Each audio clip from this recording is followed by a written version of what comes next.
Hi everyone, welcome back to another stream. Hope you're all doing well. I know, I'm sorry, it's NGS.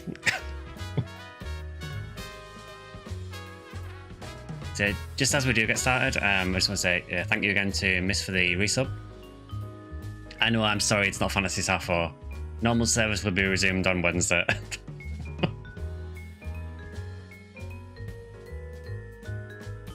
I promise, we will do Fantasy Star 4 on Wednesday. Mainly because I want to play Fantasy Star 4 on Wednesday. So yeah, basically, we all know that the Ephinea anniversary is probably starting in the next week or two. It's Experience Week on PSO, which is one of the worst weeks to stream it, I think. I also have stuff I need to do in NGS, so I figured, right, we're going to do an NGS stream before the anniversary starts. So we can say we've played it, we can actually get some progress done on NGS, because God knows there'll be no progress once the anniversary starts. So that is the logic behind this. Also, you know, I am an NGS creator, so I probably should stream NGS now and again. What do you mean? It's stealth, rare mob, and rare drop week. I mean, we all know that. Although I did quite a few runs early and I didn't get any rare enemies. So I did try and get a few levels from my rare cast, so I think he's at about 53, 54 now. I'd like to get him to 80 before the anniversary, but I don't think it's going to happen. Not without some serious TTF spam anyway.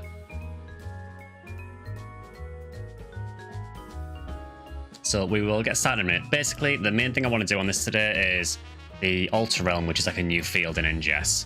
Got an update recently with these massive Rappies that show up in it, and they drop items to give you loads of money, and they also drop a new material that you need to upgrade some of your armors. So I basically want to farm the hell out of these Rappies.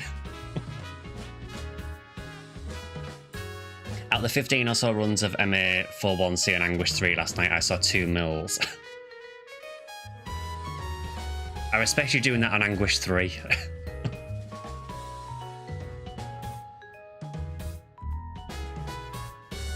Alright, so before we get into the Altar Realm, let's just check player shop, see if I've actually made any money, because I am broke as hell in this game.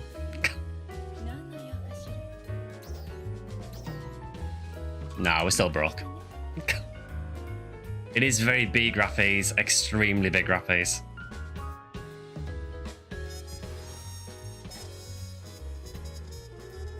So I think one of my friends is joining me so we can do some Altar Realm, so I'll just see where he is.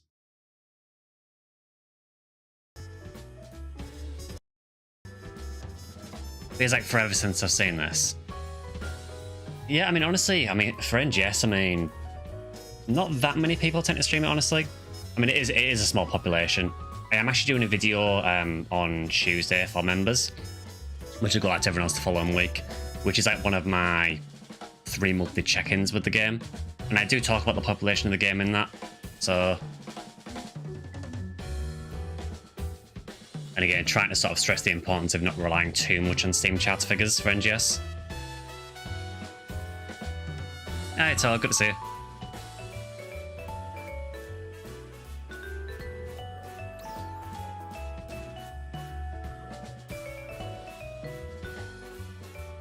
Yeah, so we will get started in a second. Altar Realm, for anyone who hasn't seen it, is actually a really fun area, honestly. The way that it's done is actually quite good. It's kind of conducive to just farming it for a while.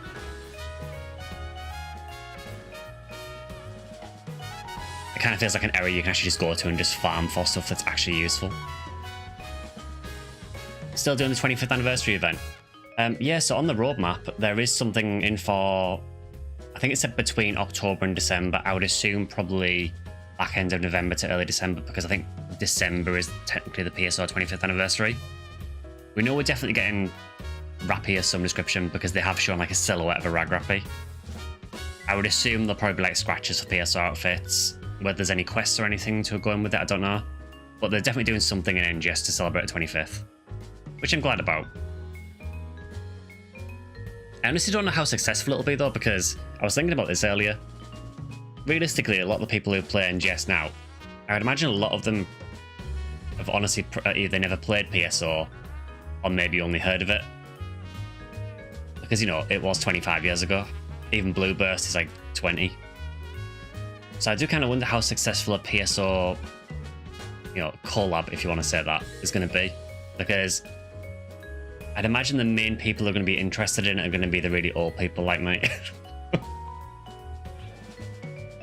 There we go.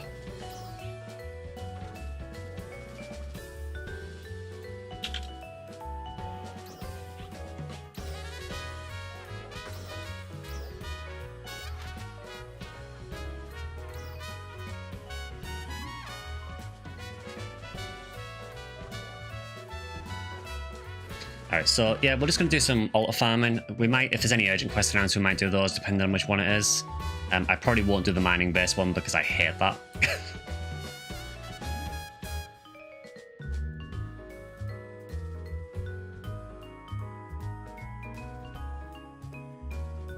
I know, I wish you could do a Squidward chat. That's one thing that PS0 definitely has over NGS, among other things, but...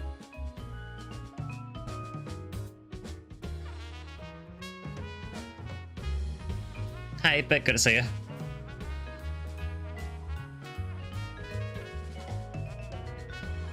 Yeah, so we can start whenever.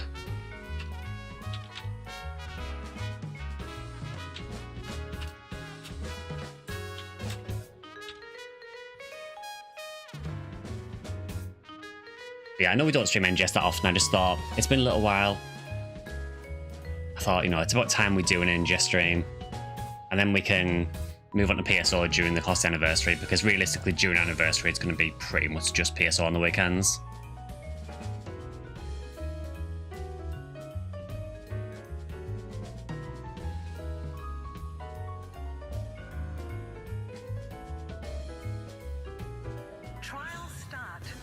Alright, so this is the Altar Realm. So for anyone who hasn't seen it before, basically it's an area that's kind of based roughly on Retem, but it's basically Retem that's being kind of corrupted by the Starless. It's kind of like in another dimension. You can see there's like a portal up there.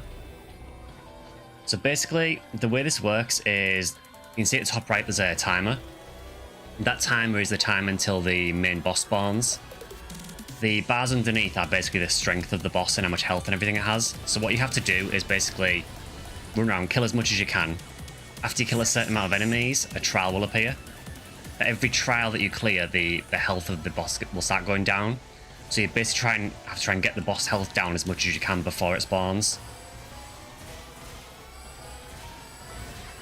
This at the moment is definitely one of the best farming places in the entire game. It's also a 32 player area as well, so yeah, it's pretty wild.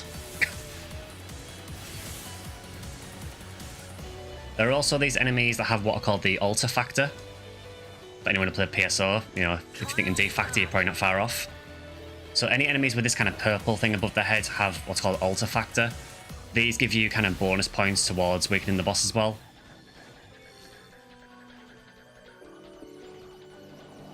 You also periodically get these cannons dropped as well that help you out for a bit.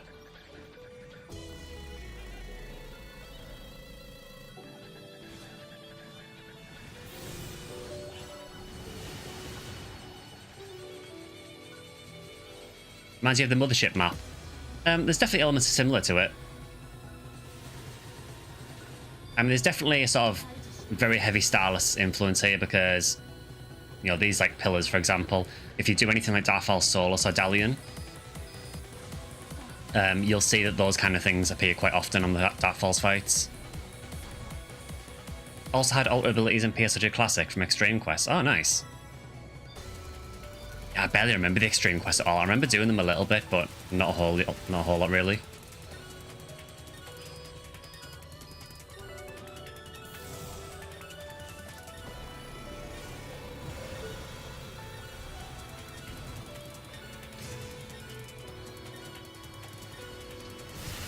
So basically it's like a looping thing, so once the boss spawns, pretty much anything on the map will disappear. Oh, we got a Rappy actually.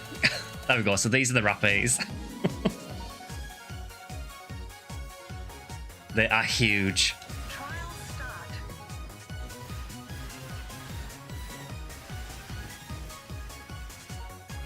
They don't really do a whole lot, they basically just like bounce around, try and roll over you.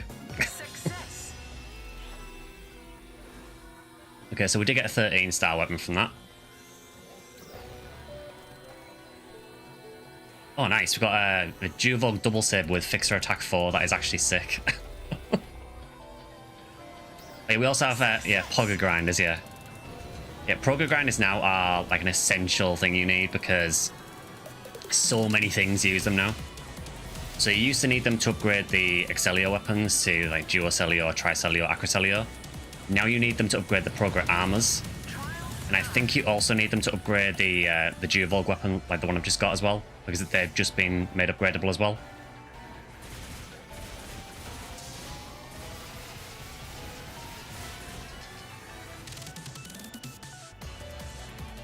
Yeah, the Rappies are absolutely massive. Also, yeah, I can see someone talking about it in the in-game chat actually, but for anyone who didn't see the headline, they are celebrating the PSO2 13th anniversary soon. And one thing they're doing is they're giving us N-spec versions of the Luther and Shiva outfits, as well as things like weapon camos and stuff as well.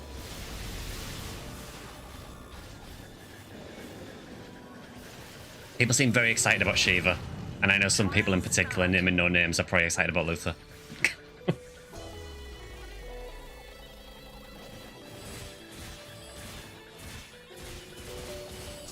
So we've got, yeah, just about a minute until the boss spawns.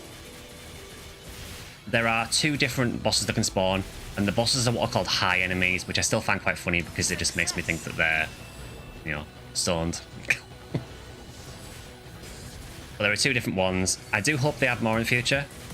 They are basically versions of the enemies that have ridiculously high stats. They hit really, really hard.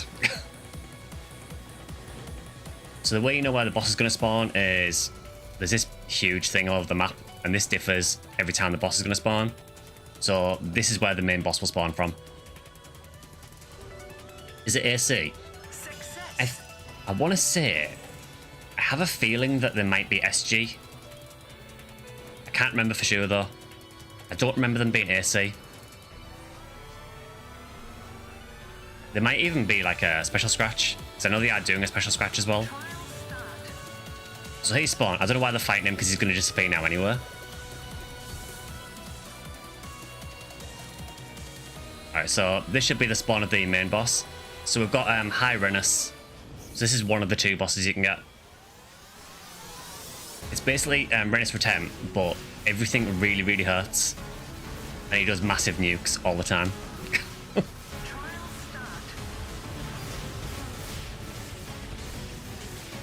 Also actually has its own boss theme as well. So the high enemies have this like new boss theme as well.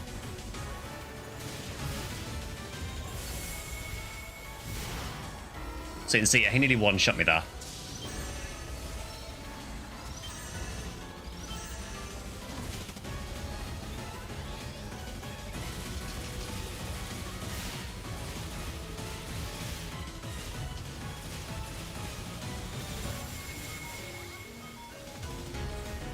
So the fight kind of works similar to the normal Renus fight in that you basically attack the head until it collapses, then move to the tail.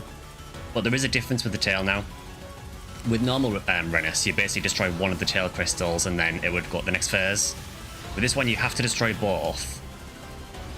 And once you've destroyed one of them, he will try and nuke you constantly while you're trying to kill the second.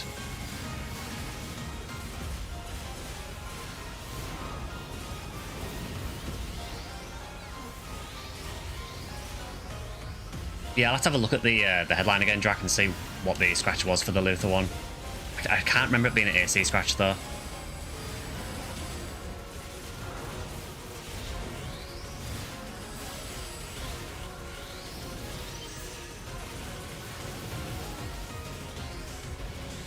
I love how there's just people dying everywhere.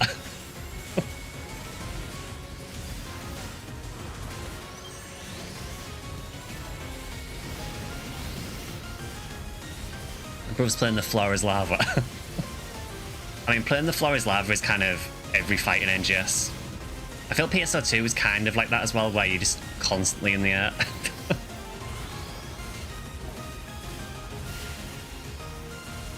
Honestly, I find in NGS it's kind of better to be a little bit in the air anyway, because quite often you'll get kind of stuck on the terrain sometimes, so it's better to be a little bit above ground just so you don't get stuck. Alright, so we did get an emergency quest announcement. At least I finally did 32 man. I think 32 man's the right idea for this. I mean, they have scaled it so that I think they said it's designed to be doable from 8 players and up. So the boss will obviously have a lot less health if you do it with 8 players, but honestly, just do it with 32. It's a much faster farm. We've actually got the glitch on this boss, actually, I've just realised. There is a glitch with this boss, which has been in the game since Renis Retim was added, where sometimes the crystals on its tail just won't break, and you just keep attacking until it dies. And we got that glitch on the first fight. It happens actually quite often. I'm amazed I haven't fixed it yet.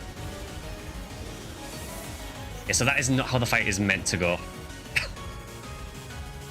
It normally fights back a lot more, because the crystals will break and then it'll go to the next part. But yeah, sometimes that happens.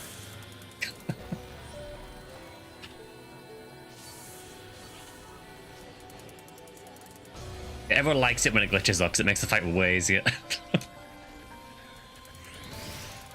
So now obviously the boss is gone. Now we've got another 8-minute countdown till the next one spawns, so you can just cycle this over and over again.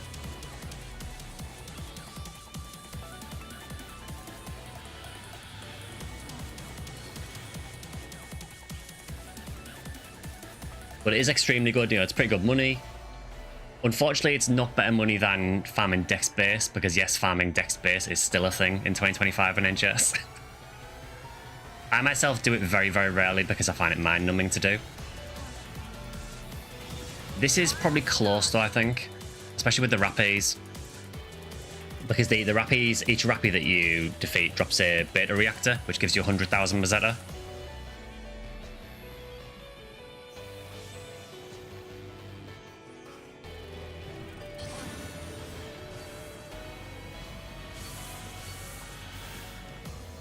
That's what got you quit. I'm not surprised. I mean, it is not a popular thing.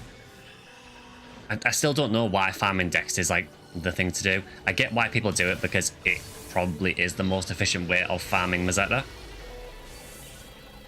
Basically because rank 1 is weak enough enemies where you can kill them very, very quickly. You just farm Mazetta really, really fast doing it. But this is probably close just because of the Rappies. We have been a little bit unlucky with the Rappy so far. Normally you do get a few more than this.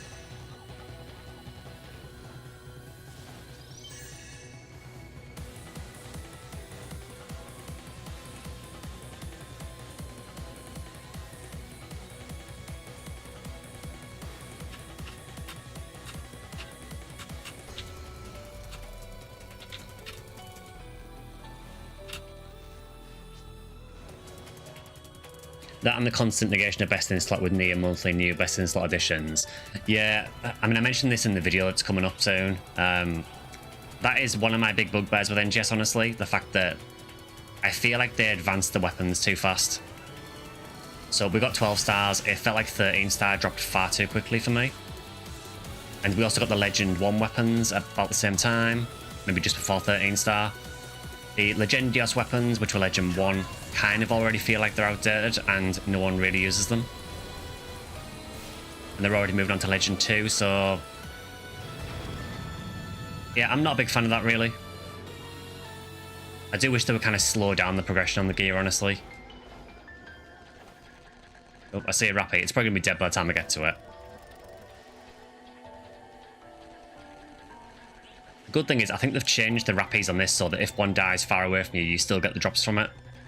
I guess they realised it was really unfair if a Rappy spawned on the other side of the map for you to miss out on 100,000. Oh, thanks for following, Mina. Good to see you. Success. See, I do play NGS occasionally.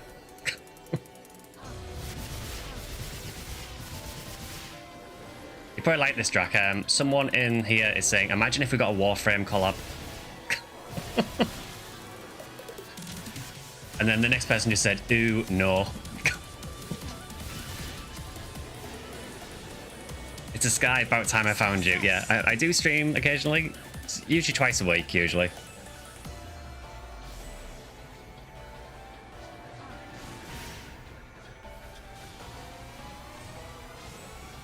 Yeah, basically, I mean, I needed to badly farm Alter Realm. And there's an event starting on the PSO server that I play on soon, so I thought I need to do NGS and get some time in Outer Realm before that starts.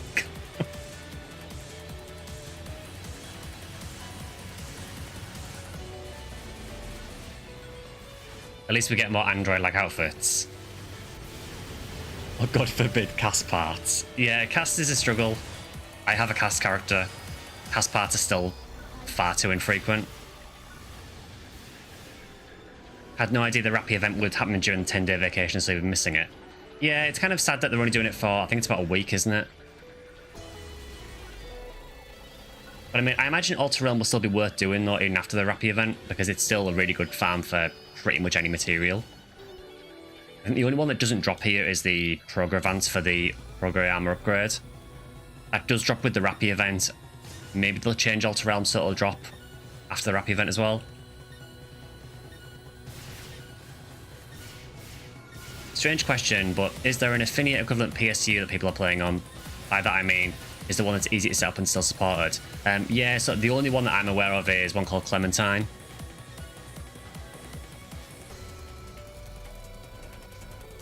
Yeah, that is still very much active, so if you do want to play PSU, that's probably the best way to do it.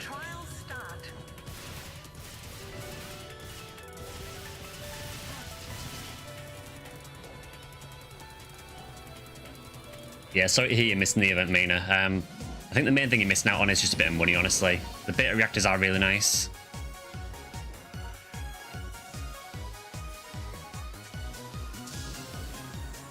The Rappies have no health at all.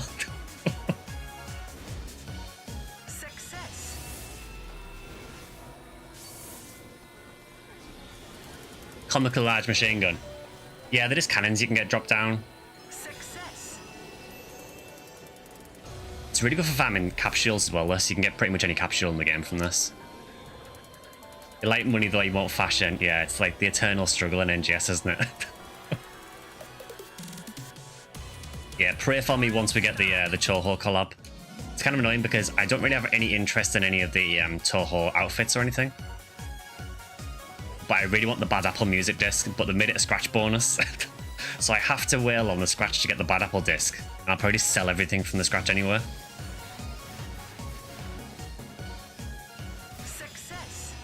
Yeah, I've got 2 Rappies in a row. That's quite nice, actually. Like, give me all the money.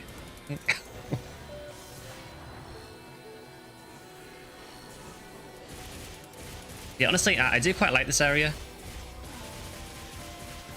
I'm assuming that we're probably going to get similar things for the other areas, you know, for Alio, for Caveris, for Hestia. It just kind of makes sense that that would be something they would do.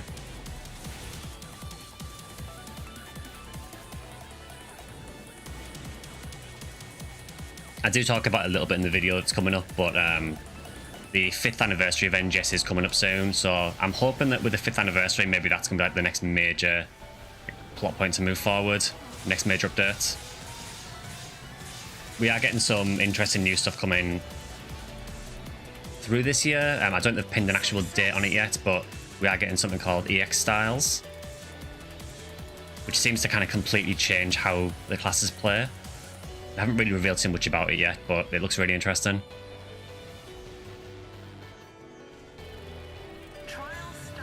If they were to really make Big Mezzetta Farm, they would put Mezzetan. I still want to see him return.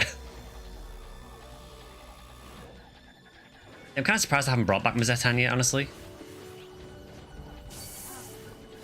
I guess we've got Capdan. I guess that's the equivalent in NGS. Alright, he's going to disappear because the main boss has just spawned again.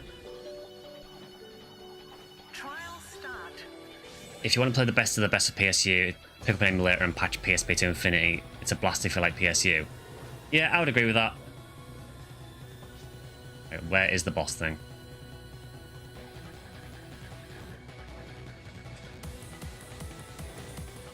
Alright, so it looks like we've got the other boss this time. Yeah, so this is High Eliminada. It's kind of an interesting boss because it's essentially 2 parts to it. You've got this kind of weapon platform part here, and then there's also the smaller one in the air there. And basically, while you're attacking one of them, the other one will try killing you as well.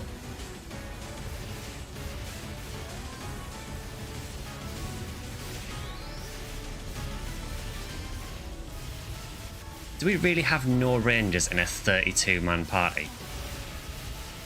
Is that really a thing? Because I don't see any blight rounds.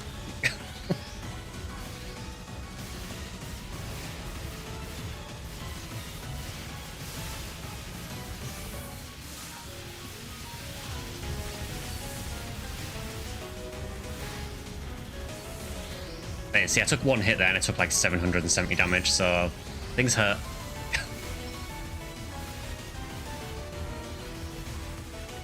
This boss I'm not really a massive fan of, honestly, though, because it's got this really irritating habit of when you're trying to attack the legs, it has a habit of just turning around and making you run after its legs.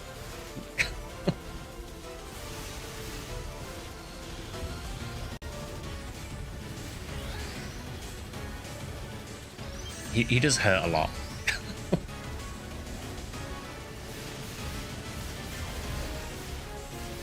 You want to play a faster PSO than one. One is just a little slower than I'd like, and NGS is a lot to catch up on. Looks and feels more daunting than the other options. Honestly, I would say NGS really is just fast. It's not really that complex unless you want to make it complex. You know, yes, there are kind of time attack runners who do some crazy stuff for the game, but for the most part, you can get into NGS pretty easily. The combat is pretty simple. But if you do want a kind of a balance between this and PSO, PSU is pretty good middle point.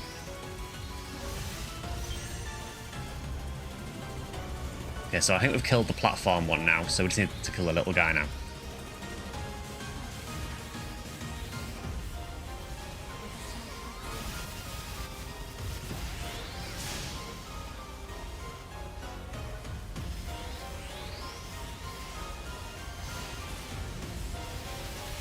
I like it when Pinion Blade actually lands where I want it to.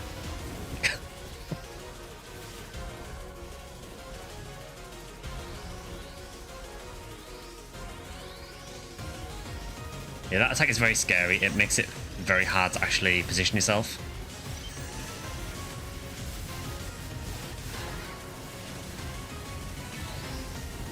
I mean, I could scum this with Mars, but I kind of prefer fighting without Mars, honestly, for the most part.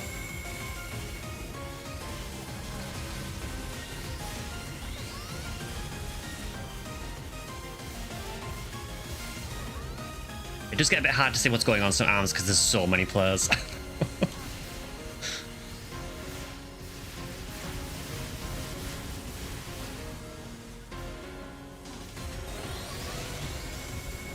Okay, we've got another Duvolg.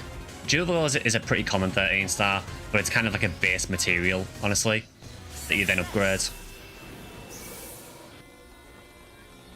So it looks like the emergency quest is about to start, so we'll do that. I'm hoping it's soulless.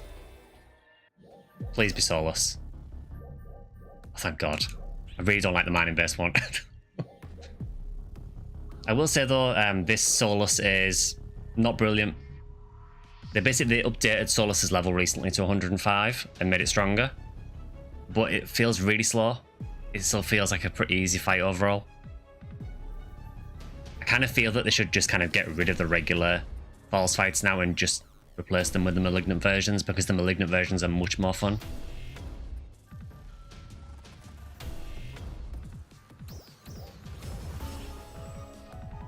I don't need that Duvolg sword.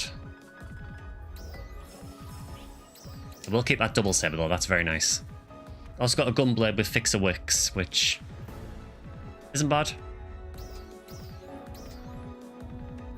Unfortunately, I don't really like Slayer that much, so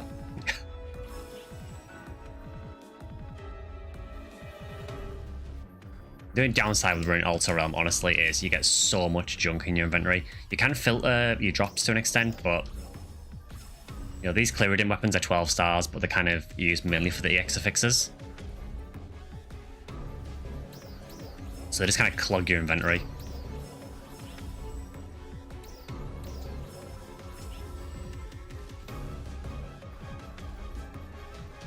Also reminded that I really need to upgrade this character more because the gear is still not that great.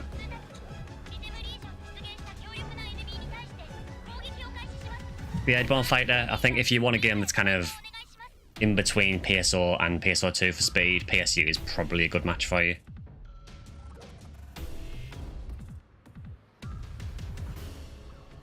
Clementine is pretty much the only option that I'm aware of for servers that still work for it.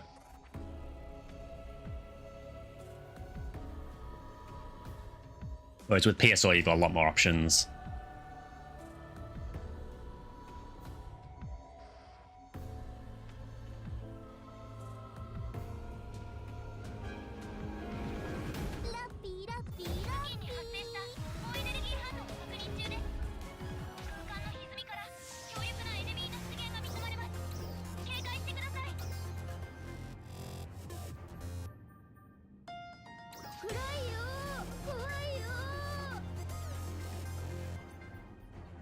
Got him with the free run scratch. Yeah, the free run stamp. If you played NGS, what's a good subclass if you want a main hunter?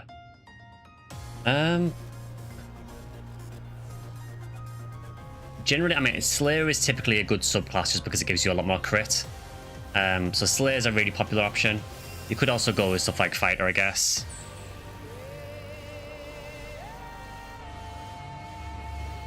I've got to say that even though this Soulless fight is kind of disappointing now, the music still slaps.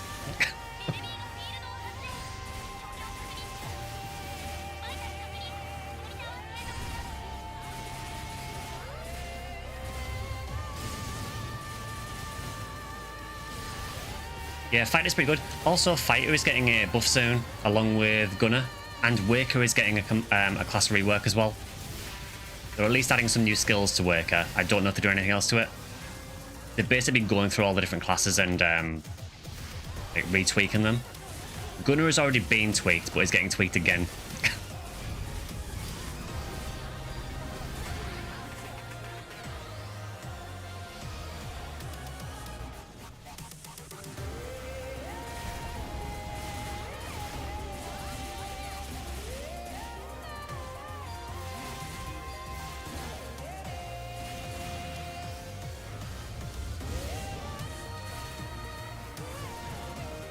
But yeah, this Soulless fight's a weird one.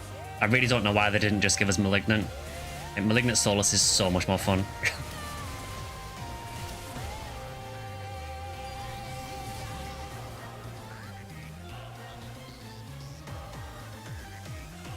This kind of feels like he's leveled up but hasn't really got any quicker, which is very weird.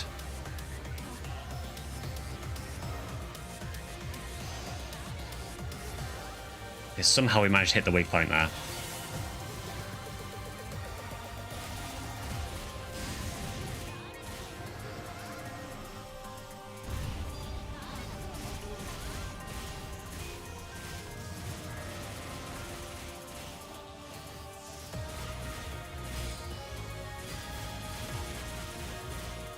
think once you've done it a little while, you just kind of know what you can counter and what you can't. And on Soulless, you can counter pretty much all of it.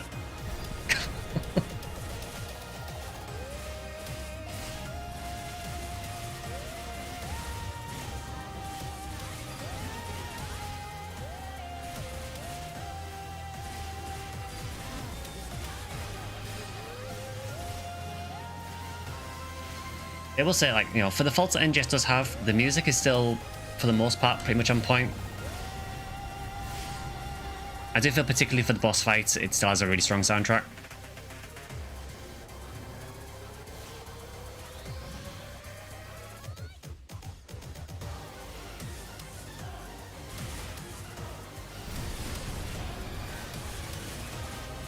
Yeah, I did not want to be stood there.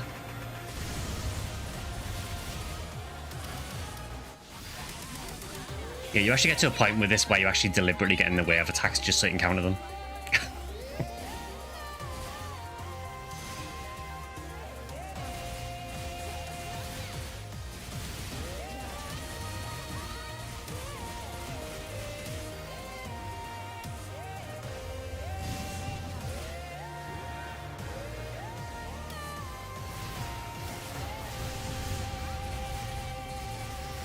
Yeah, I would just say have an experiment with the different classes in NGS because they all do work quite differently. And I think most of the classes are pretty viable, honestly.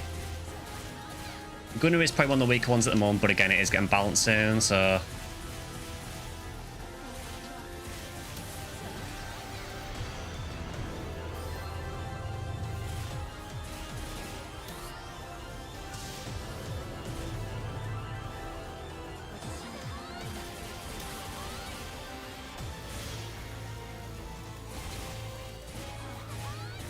nice if I could see what I was doing.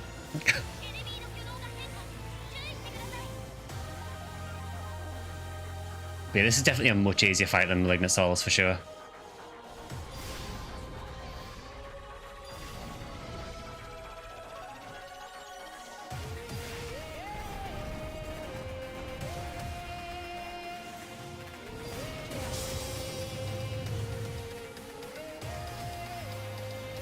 Hopefully this actually hits the weak point. Thank you.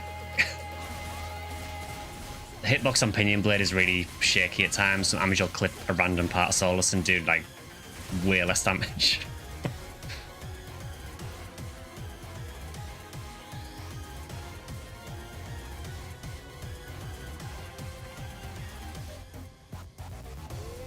I mean, if you're going to put the door right in front of me,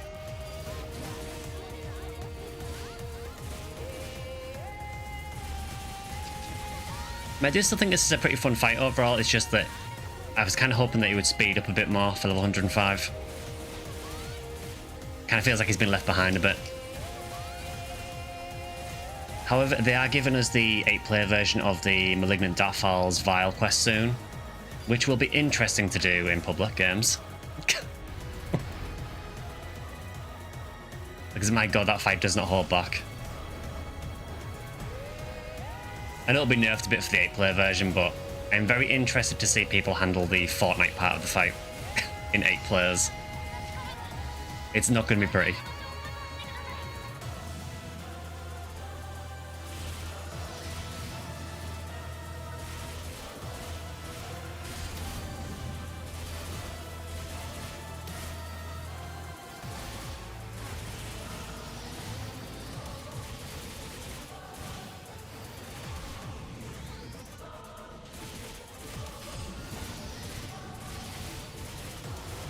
I'm actually really looking forward to the Gunner changes though. I'm hoping it solves some of the issues of the class, because I do find Gunner quite a fun class to play, but it does feel very weak at the minute. Particularly solo, I find it really awkward to solo with Gunner. It just feels like you build up a massive chain, break the chain and do no damage.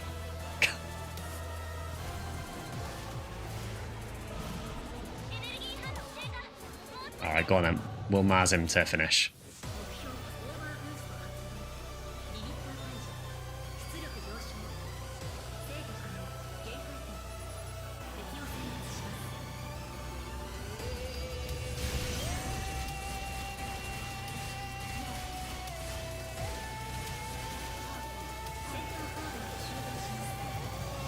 Yeah, I do wish Mars had a bit more to it. It does kind of feel a little bit button mashy. I wish it was a bit more adept to it. I'm hoping we get that with the EX styles, really.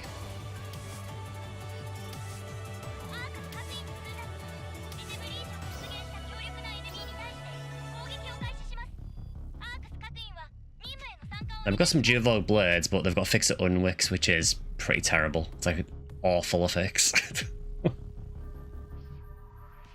Fix It Unwix, if I remember correctly, basically gives you bonus damage against non-weak points. So you're just never going to really use it, because why are you attacking non-weak points? Unless the enemy has no weak point, which is fair enough. Yeah, so we'll just sell those.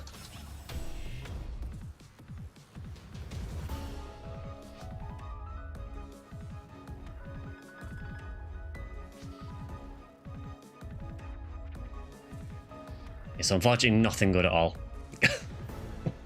Which is like the typical urgent quest experience, honestly.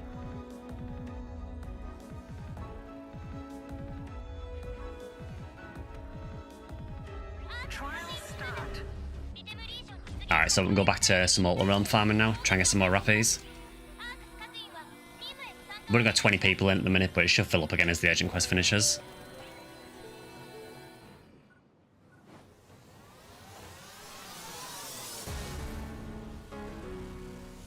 They're actually on the boss at the minute.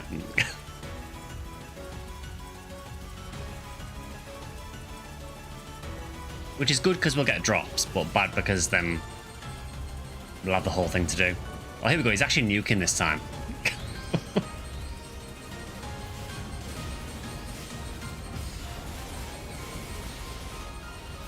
basically does this constantly until you break a point.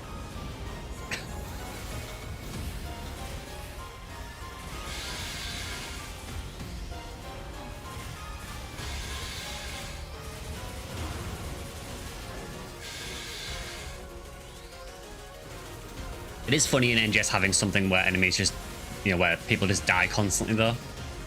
Because typically it has been quite an easy game, apart from some of the Malignant Falls fights and then Room Masquerader.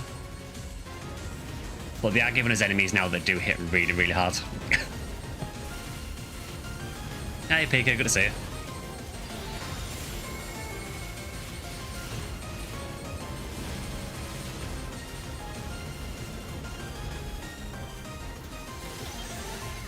Yeah, it's just a massacre, there's just bodies everywhere.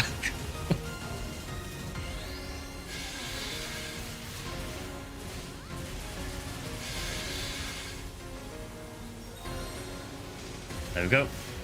So we got, oh, we did get a program, which is nice. I actually needed some more of those. And a Juvog bow. Success.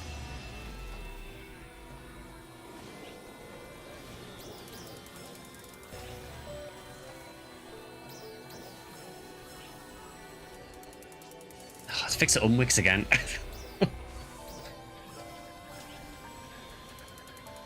Okay, we did get a program with a fixer, which is nice. It's not the best fixer, but I'll take that.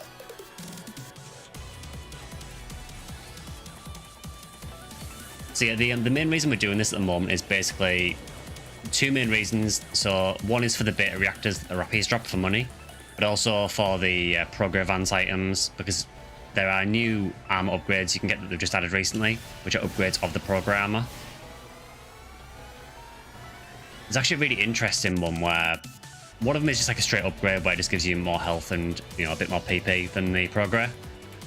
But then the other version gives you a ton more health, but actually reduces your PP instead. So I think that's going to really depend on what kind of class you're playing, whether it's actually usable. I don't think I would go for it on Bouncer because even with like 200, nearly 250 PP, it's not enough sometimes.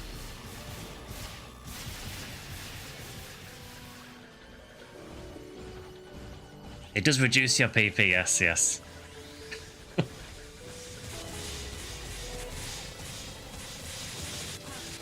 Sorry, I'm 12 and I can't help it.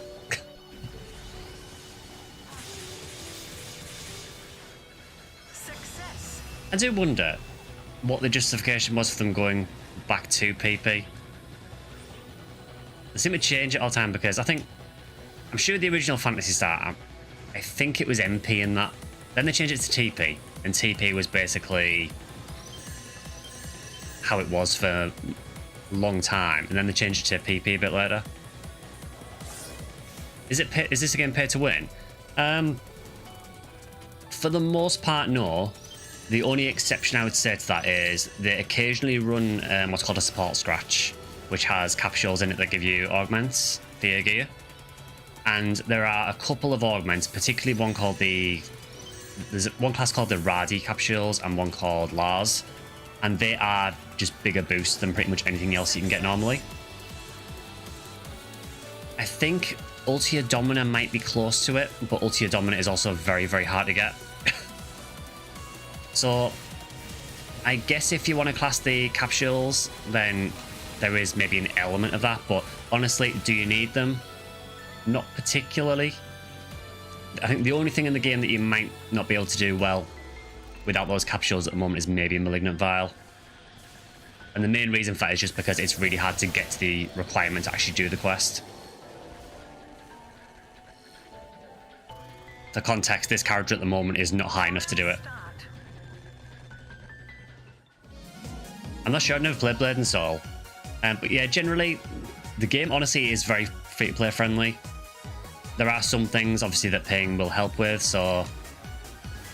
You know, there is a thing called Premium you can get, which...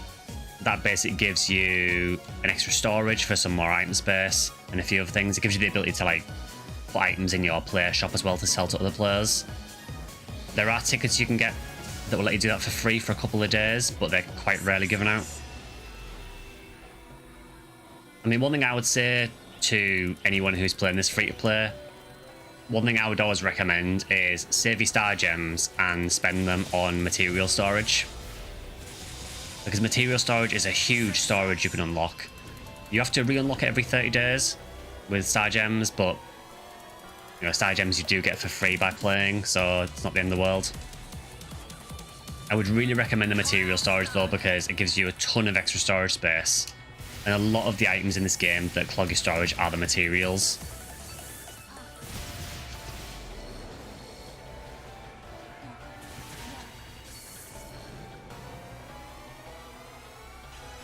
So 0.1 of the game is pay to win. It's like +5 anguish on Ephinea to make a parallel. Yeah, I guess. I mean, obviously, if you run like high anguish on Ephinea, you need really, really good gear.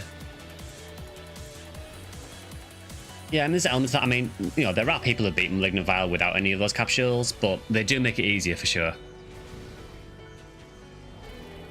However, what I will say though is regarding those pay to win capsules, you can also sell those pay to win capsules in your player shop. So even if you don't have any intention of, you know, buying on the scratch to actually buy the capsules, you can technically buy them from other players. Now, yes, they're not going to be cheap, but you can do it.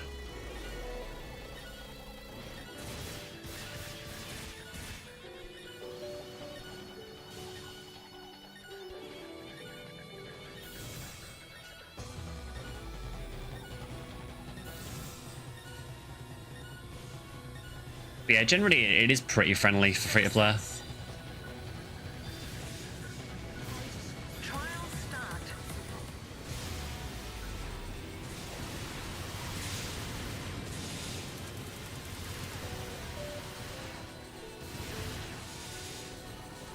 And we will play the very obscure artistic game Spiral Knight. Is pretty much the same system. Okay. Yeah, I have heard of Spiral Knights, but I've never played it. Nope, we got a Rappy. We had a Rappy.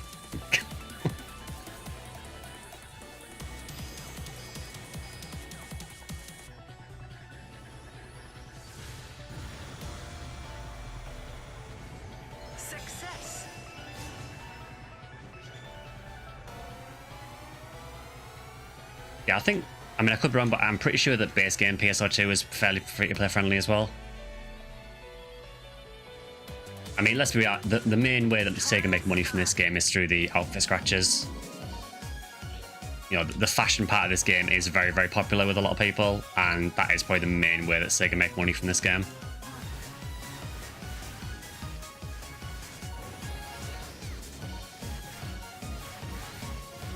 I just say I do really like that they play the Rappy Fever music. Success.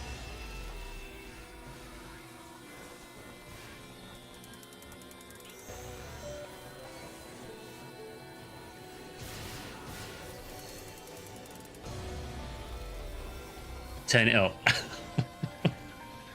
It is absolutely blast the Rappy Fever music.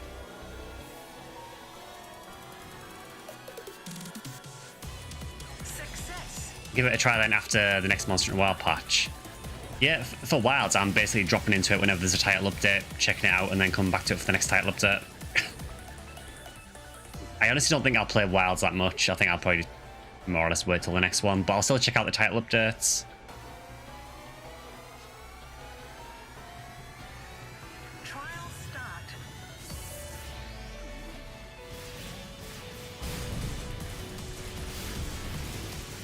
I mean, it's not going to be for everyone, this, you know, some people might not like the kind of the pacing of the game, because it is very fast paced. It is also quite a lot of like visual overload as well. There is a lot going on screen in this at times. Well, most of the time, to be fair. Sad to say I uninstalled Wilds, even with the title update, I just couldn't get back into it.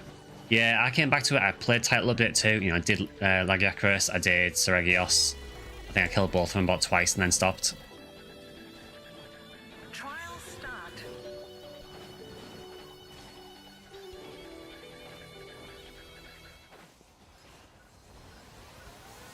Yeah, I think performance-wise, I mean, I definitely noticed an increase in performance with the recent patches. It is nowhere near as bad as it was, for me anyway. But yeah. I don't know, I just can't get into the game much for some reason. Hey, Jar Honey, good to see you. Also, congrats on getting into the NGS creators as well.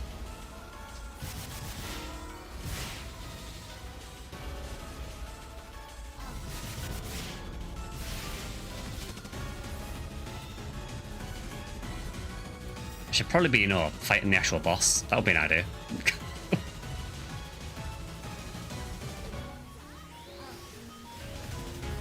Yeah, it's a bit of work to get in the NGS creators, so yeah, I respect it.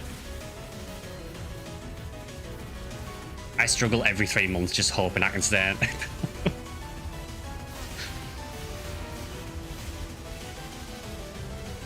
Yeah, YouTube chat is saying congrats as well.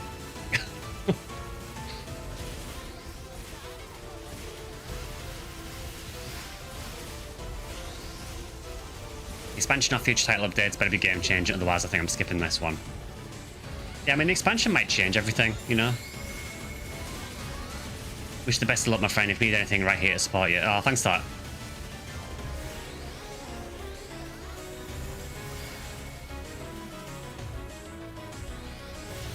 Yeah, it's good to see more NGS creators, honestly. I think we all know the game gets quite a lot of negative press, so it's good to see people actually doing videos to, show the good side of the game as well.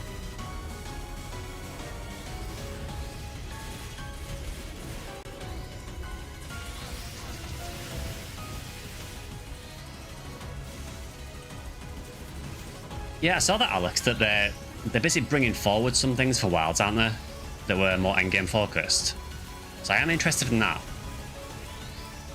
It does kind of feel like they've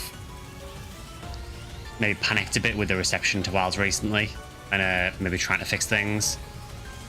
We all know they are very capable of making a really good game. I mean, look at Monster Hunter World, it's fantastic. So I think Wilds has just had a bad launch. I'm hoping that they do improve it.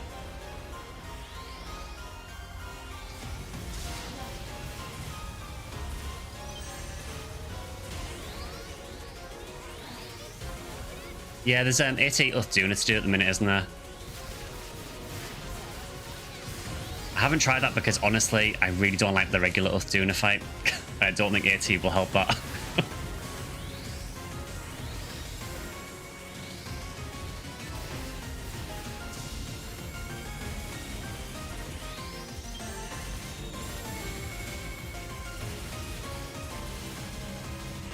Yeah, Jarrah Honey, I'll just say it now. If you ever want anything for an NGS video or anything, just get in touch. Feel free. I'm happy to collaborate with other NGS creators anytime. So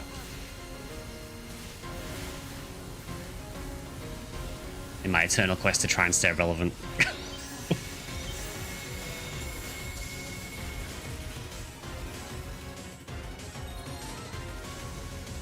Yeah, we got a Jivog Katana. Is it any good? No. Success. The fixes aren't bad. We'll stash that.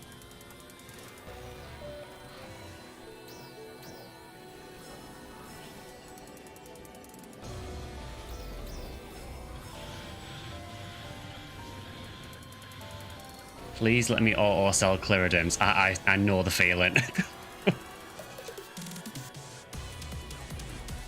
We'd love to collab with you in future. We'll add you as a friend in game next time. See you. Oh, nice one. You're probably far better at NGS than me. I'm too old man for this game. Like PSO is more my speed.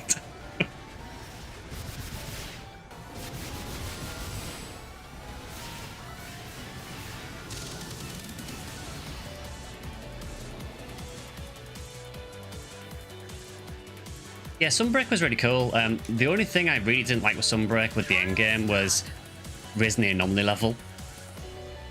I didn't necessarily mind the anomaly monsters too much, but it was just a massive grind to raise the level. But yeah, Sunbreak was pretty fun. It was certainly a lot better than base game Rise. There is no way that boss is still alive by the time I get there.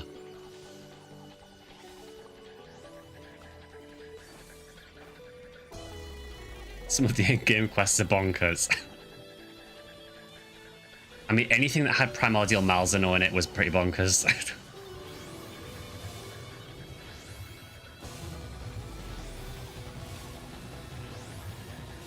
Success.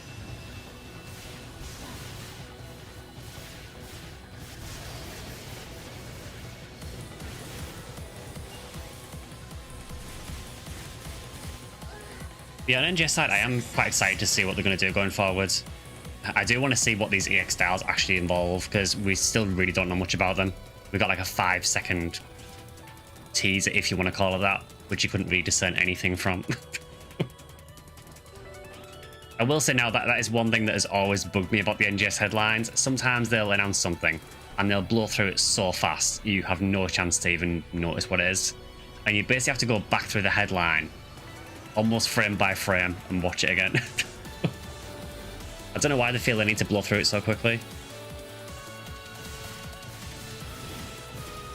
Maybe they think we've all got very short attention spans, which could be true.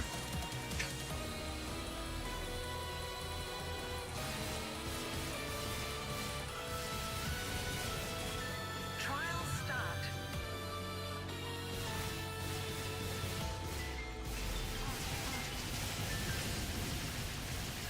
Yeah, Alexander, I mean, I hope Wilds does, you know, does keep improving. It is clear they put a lot of work into the game. It's just, yeah, there was obviously a lot of issues with it when it launched in particular, and it's kind of stuck with it. Unfortunately, I think that first impressions do count for a lot, and I think with the really rough launch, it did put a lot of people off indefinitely. Another Duvolk sword with no fixes. Success. Well, no fixer.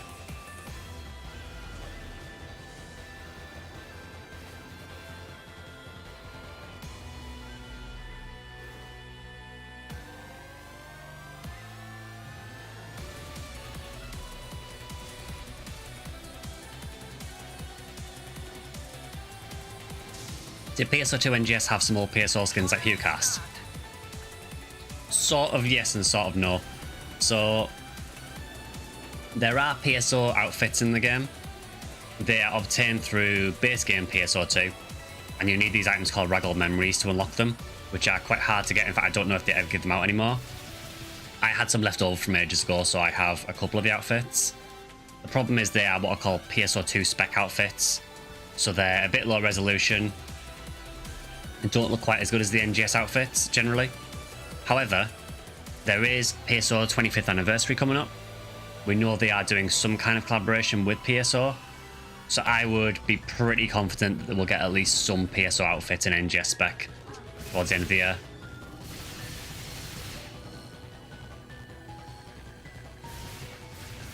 Yeah, that's a really good point, Rappy. The Raggle Memories are also used to unlock music discs. I have a few of them. I have the important ones. Let's see, can I play one of them now? I don't know if you can override this music. There are certain music you can't override in this game for some reason.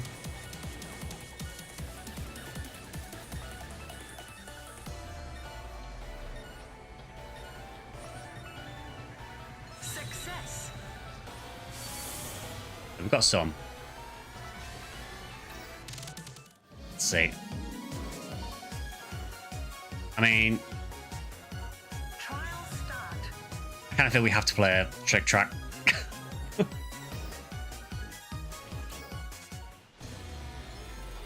Success. Oh, can I not play overall trial? Really? Is it not going to let me? I don't know why it does this. There's certain songs you just can't override, which is very weird.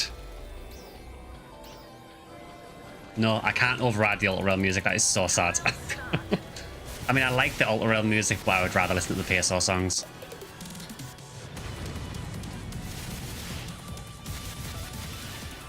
Oh, we've got some more trials.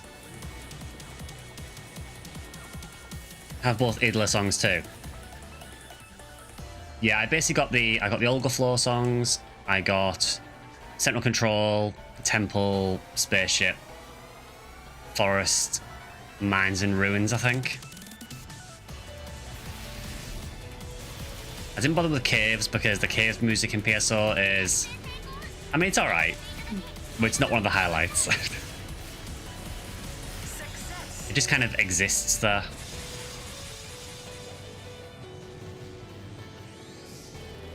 Success. Alright, so we've got 1 minute 30 until the boss. The boss is over there.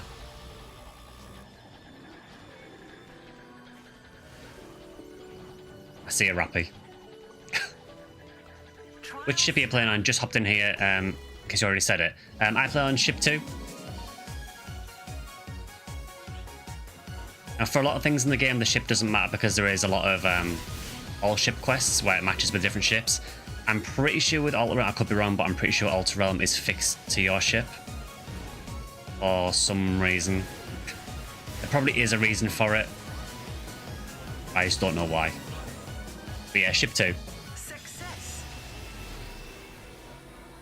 I really, really like the massive Rappies. I'm a big fan of them.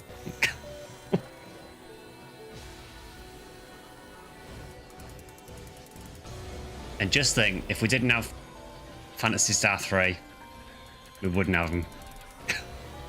Trial start. And speaking of Phantasy Star 3, for anyone who is not a member on YouTube, there'll be a video going live on Tuesday about Phantasy Star 3. Success.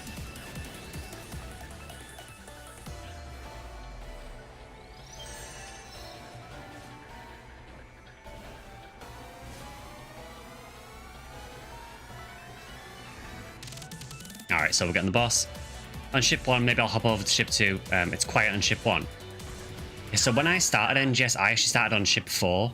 And the only reason for that is because when the game launched, I tried to get on ship 2 because I knew that's where most people would be. And it was full. And I literally couldn't make a character on ship 2 when the game launched. So I made one on ship 4. And after a few months, once it quietened down a little bit, I moved over to ship 2.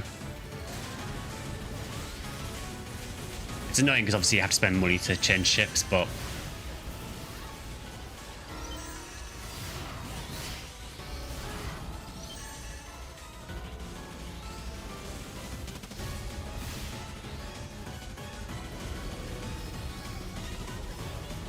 yeah, I'm not sure what the other ships are like, really. I mean, I think the global population on NGS, I think it's fairly stable at the moment. It's not a massive population, you know. I think anyone who expects this game to have like thousands and thousands of players is probably expecting a bit much. You know, realistically, outside of Japan, this is still a very, very niche franchise. Rappy is on ship 2 as well. He's another streamer. Oh yeah, I'm familiar with Rappy, yeah. I think quite a few of the NGS creators are on ship 2, but there is definitely creators on other ships as well.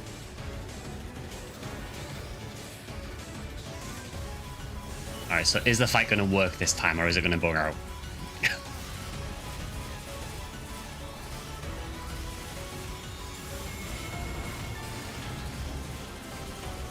But yeah, thank you for putting up with me playing NGS today. I know it's not for everyone, but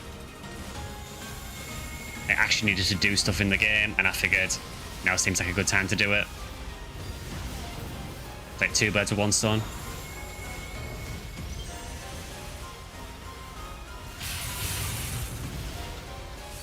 Okay, yeah, I think it's actually worked properly this time, so now we'll kind of respawn a part we can attack. So the tail becomes a weak point now, but he will just continually nuke us.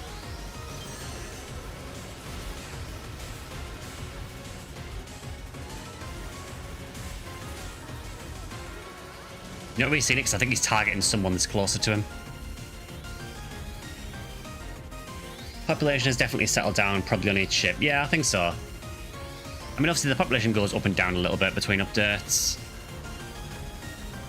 But I think we're at a stage now where most people who are playing NGS are probably people who are going to stick around for a while. You know, I mean, we're 4 years in, you know, well, nearly 5 years into the game, so I think most of the people who are still playing now aren't probably going anywhere soon.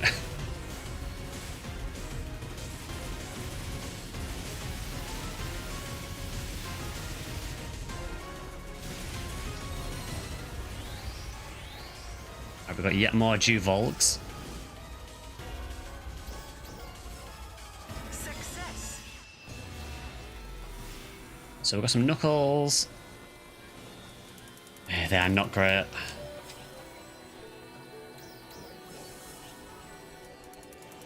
This is the only real big downside, just having to clear my inventory every single time we do the boss.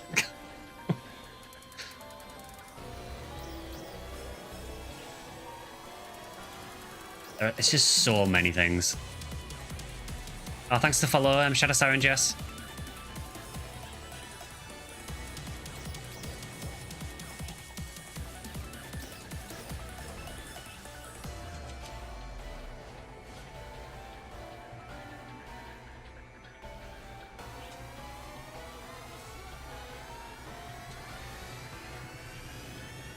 Yeah, honestly, I feel like the game's in not a bad state at the minute. I think Alter Realm has definitely helped. I think it's been nice to have an area where we can just kind of go to and just farm. It does feel a bit more like sort of the traditional fantasy style I'm used to. You're just going into an area and farming for stuff.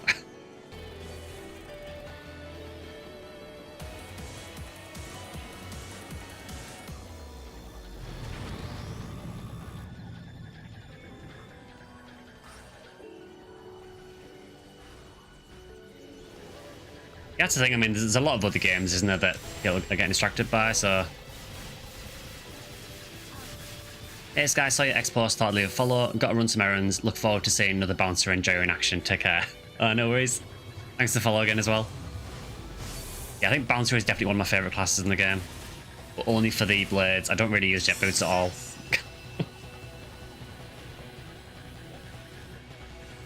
It is also thematically on point for this character as well, because she's always used twin swords, so...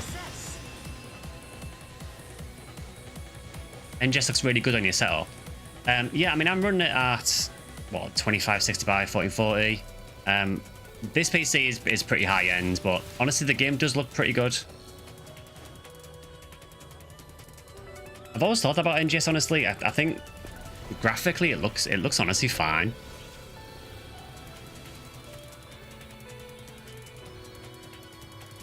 I think you do notice the difference when you go to PSO2 Classic, for sure.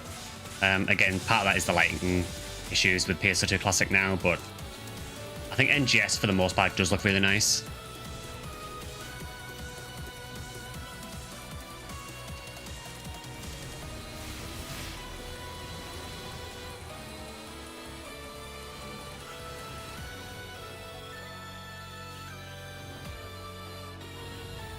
That's what I always say about this game. You know, I know people have criticisms of the game, and I think that, you know, I think some criticism of it is fair. There are things that do need to improve, for sure. But I think it does get a bit tiring sometimes when you see people who are just there purely to just crap on the game constantly, because there is a lot of very good things about this game as well. And you can tell that a lot of effort has gone into the game. I don't know why he just decided to run away from me, but...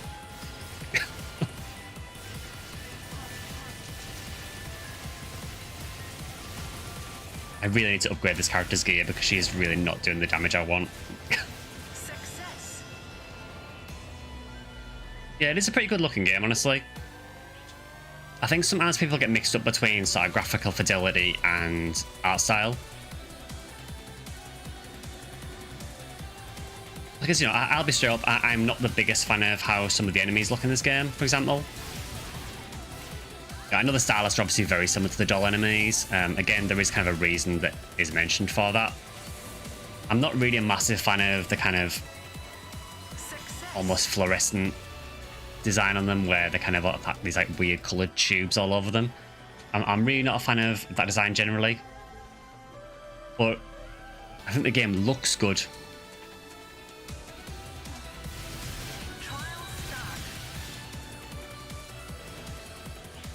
Oh, someone stole the other cannon. Curse my European ping.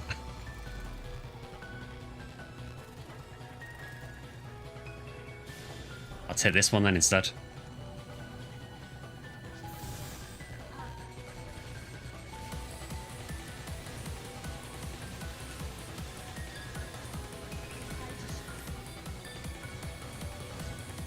It is also kind of interesting what they're doing with the game as well. So, you know, recently we got Ruin Masquerader. They seem to be doing this thing recently where they're bringing back some of the older bosses. So they did announce on the last headline that we are getting... I can't remember what they're calling it in NGS. I think they're calling it something like Ruin... Is it Ruin Huna or something? I can't remember the exact name they're using for it in NGS, but it's basically Dio Huna from PSO2. But it looks like it's been massively overhauled to be way more dangerous, so I'm interested to see that. Is NGS a reset of the original game? No, it's not. So, yeah, obviously with Final Fantasy 14, you had, Realm Reborn was a complete reset where it replaced the original game. With NGS, you can still play the original PSO2. So, it's kind of an odd one because there is kind of not so much progression between the two, but this character, I could go to a warp and I can just warp to PSO2 Classic and play it. Now, my gear and everything from this won't carry over to the original game and vice versa, but they are still kind of linked. It's kind of weird because it's not really an expansion. I think they said they called it PSO2NGS because they said that if they called it PSO3, it would probably make people maybe not want to play PSO2, and they wanted kind of to link the game a bit. So it's kind of weird. It's kind of just like an alternate game. It's really hard to explain like how it relates to PSO2. Because it does play quite different from PSO2 Classic, but you can't, like, say, you can still access PSO2 Classic from this. So yeah, don't worry, you don't necessarily need to know anything about PSO2 to play NGS, and vice versa as well. There are some cutscenes in the NGS story. There are some slight differences if you have done the story of PSO2 Classic, but it's very minor things so far. Success.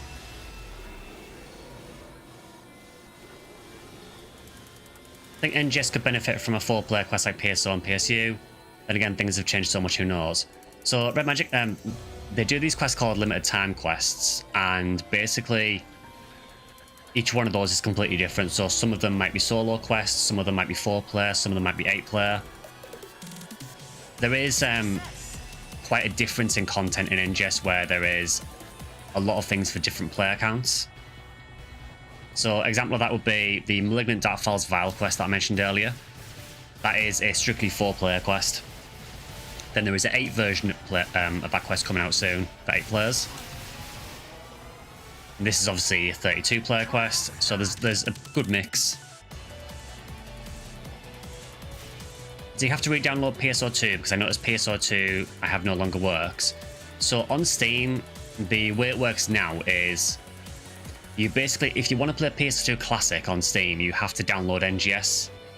And then what you do is, once you've downloaded NGS, there is a DLC for NGS called PSO2 Data, and you download that and that will give you access to PSO2 Classic. There is no way, as far as I'm aware, of playing PSO2 Classic without downloading NGS.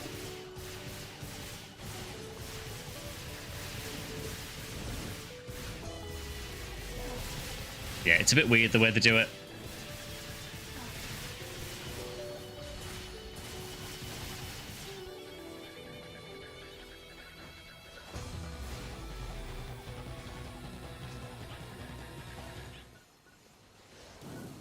Yeah, I am interested to see what they do with the enemies going forward. You know, we are obviously getting a lot more PSO2 enemies. They have made some hints about the connection between the games, possibly. I know I said there's no connection yet, but one of the recent quests did kind of make a subtle hint.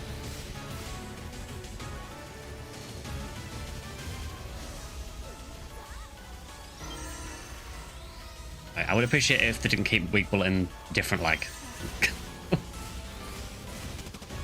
Have NGS, I'll take a look at it later. I mean, if you play PS2 Classic, it does play quite different. There are some similarities for sure. So PSO2 is WoW Vanilla and PS2 NGS is playing an expansion as big as Vanilla, but you don't need to do Vanilla. Yeah, kind of. Again, like, even saying that NGS is an expansion is kind of not necessarily true. It is very hard to explain. essentially think of the two as like separate games, but you can still access each of the games within the client.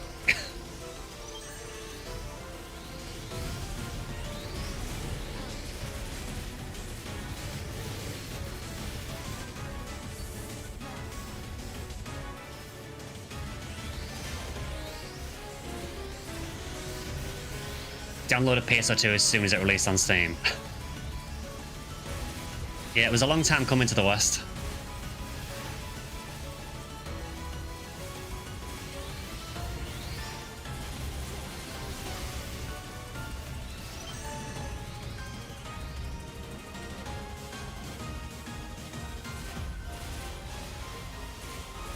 Yeah, it still surprised me it even released at all, to be honest. I was convinced that after it got cancelled that there was no chance of it coming to the West. I think that's why I played the Japanese server so much, because I was just convinced that it would never come to the West and there was no point holding out for it.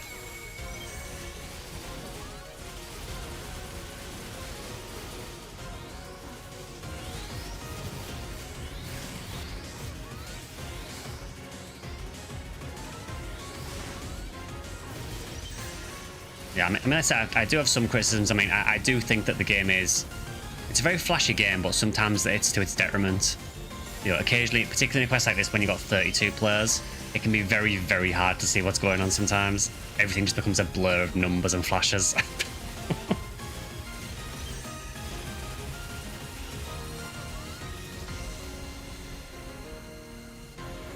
Yeah, at some point, I will get a legend NGS weapon or something that's not a Duvolg, but not yet, apparently.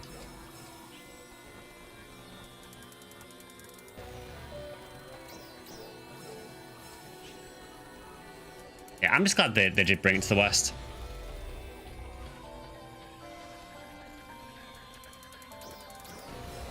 Yeah, it's interesting you mentioned that, Red Magic. I do genuinely feel that some of the criticism for this game comes from the fact that PSO2 Classic got like several years of content at once. I've said this over and over again, but I do feel that people sometimes compare this game to, you know, a game that had 8 years of content. Now, obviously, as time goes on, there is more, you know, there is more calls to do that because, you know, NGS has been out for almost 5 years. We are getting to the point where, you know, a comparison is more fair. Why have you gone, like, into space? Why are you so far up there? Oh, I hear Rappy.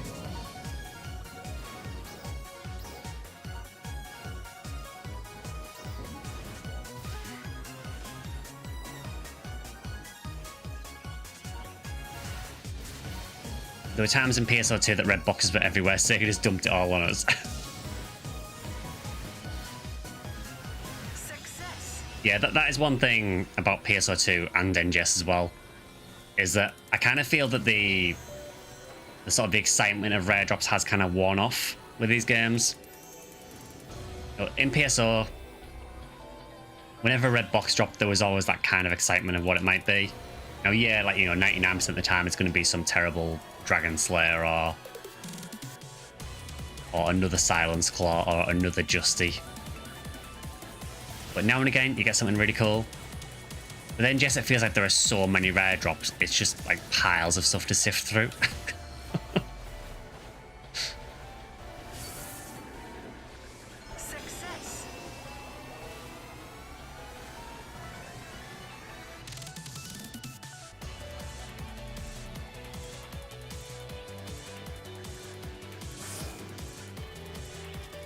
I mean, I know obviously in PSO2 and in NGS there are different tiers of rares, which, you know, it gives you more of an idea of whether the rare is actually going to be worth anything, you know, whether it's actually worth getting excited about. But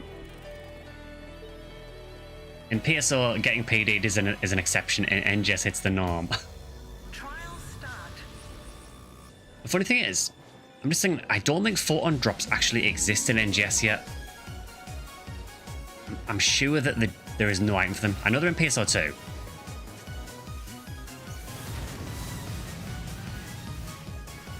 It kind of feels like the 12-star weapon drops here are like the photon drops.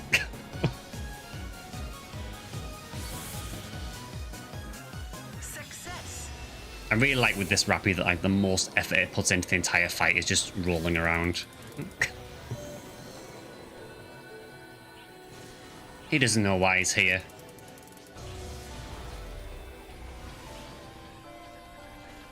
Still love PSO2 though. Yeah, I don't mind it. It's not my favourite Fantasy Star game. You know, PSO2 or NGS. I like them. But I do prefer some of the other titles over them. You know, it should be obvious, you know, PSO is always going to be my #1 personally. But a lot of that admittedly is nostalgia.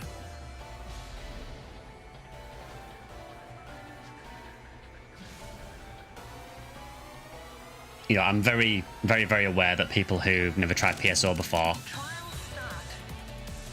would probably feel like it's extremely janky and very old-fashioned, and it is, but I love it.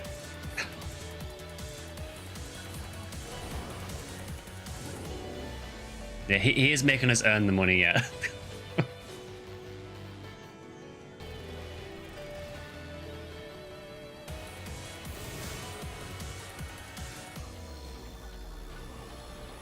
Oh, really? You're gonna fall off the edge? That sucks. We got one at least. Really looks like a Warframe mission.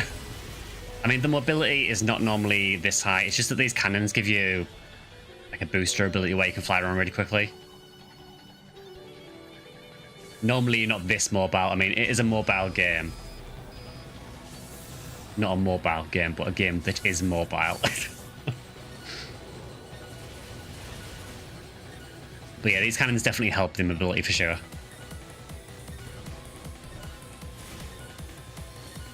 I think in interviews they've basically said that the reason that NGS is so fast-paced for movement is because in PSO2, anyone who played classic PSO2 probably knows this, the way that you got around quickly in classic PSO2 was essentially to spam PAs that give you mobility.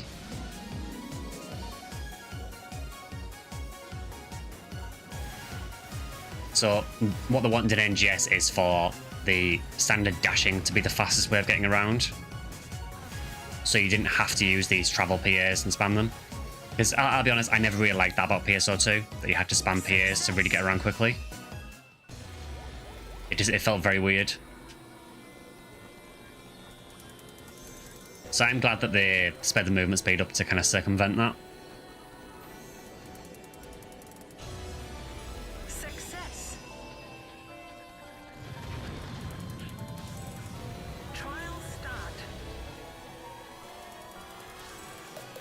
There's a cycle in PSO where you hate the current game because you're bored or tired of it. Then with the new game you're fond of and love said the previous version. Yeah, it's been going since like PSO. You know, when PSO was out, everyone loved PSO. PSU came out, there was initial excitement, then everyone decided PSU sucked and played PSO again. Then people started to like PSU. You know, it's kind of like a recurring thing. Everyone like hates the games for a bit and then starts to like them. And then when the next game comes out, you kind of look back on it more fondly. I am interested though to see if the same is going to hold true for NGS. Because even though it's always been a thing with Phantasy Star, I do kind of feel like the discourse against NGS is some of the more pronounced that I've seen.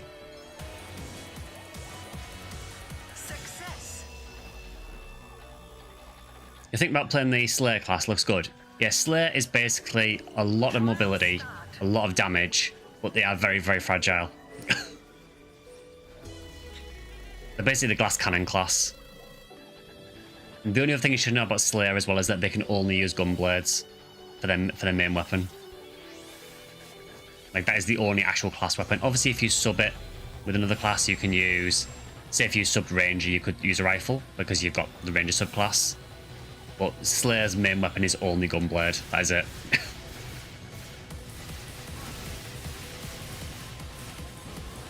When PSU came out, we hated it because it was not PSO, and now years later, we love it. Exactly. For what it's worth, yeah, I do really like PSU as well.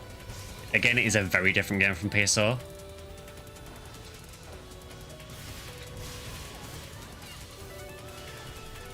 Like, I talked about this with a few people recently, but the thing about the Phantasy Star series, particularly with the online games, is that they never stay safe. They they do try and change the formula up a lot between games. It kind of feels like if you like how one game plays, the next game will probably play completely differently. And I kind of like that they do that, but it does mean that the games are often seen as quite divisive. You know, because if you're someone who loves PSO, all you want is more PSO. And then when PSU comes out, you think, what's this? Setting of PSU is your favourite in the series? Yeah, I do like the Goral system. Especially now I'm playing the classic games as well, because it's obvious that it is just a big reference to classic games.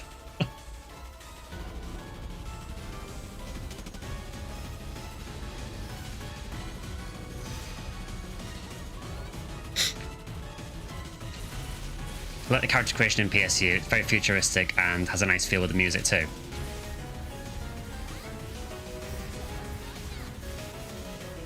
Yeah, PSU was a cool game. Again, I mean, it had a very rough launch. There really wasn't much at all to do when it first launched, but it did get a lot better, which I kind of feel is how NGS has been as well. What class should you pick as a second class for a Slayer?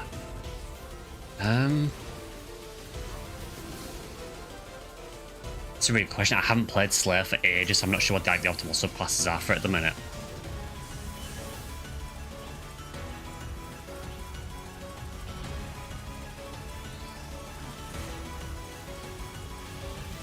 Yeah, I'm actually not sure. It's been so long since I played Slayer. I'm generally not a massive fan of the class. I'm not really a big fan of outplayers, so I don't really play it much.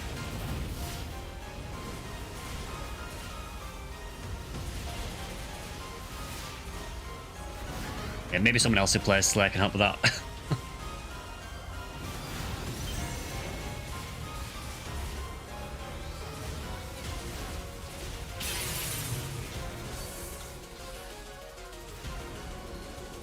PSU's main meta was the main character.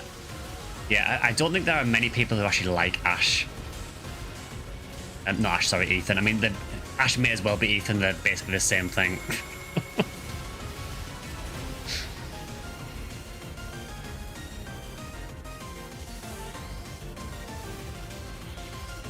It is really funny because whenever you see the promotional stuff for NGS, for those who don't know, whenever they do promotional stuff that shows the gameplay, the characters are always named after references to the older games usually. So like the male human hunter is always called Ash, the female Newman Force is always called Rupika, and so on.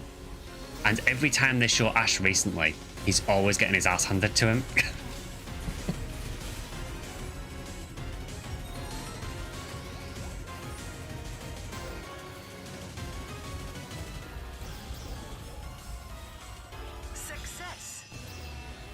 Which I do find really funny. Okay, we've got a rifle. That rifle looks very weird. Yeah, again, no fixes though. What's the ult for a cast in PSU?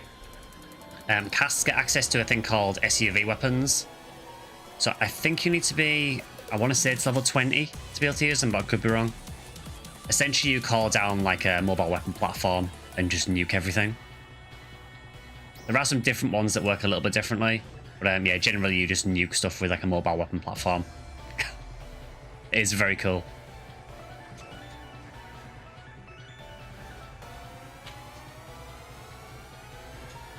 Is PSU only playable offline on the PS2?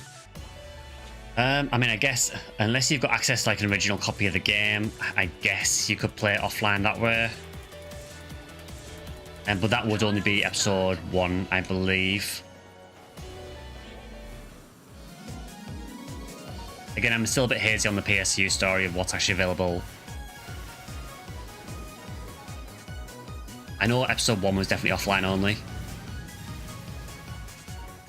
Doesn't help that the companion PSO2 anime from Ep 3 also has a main who looks literally like Ash but with blue hair. Yeah, I think they called him Itsuki, I think it was, but it was obviously Ash. Yeah, the SUV weapons in PSU also give you iframes when you use them.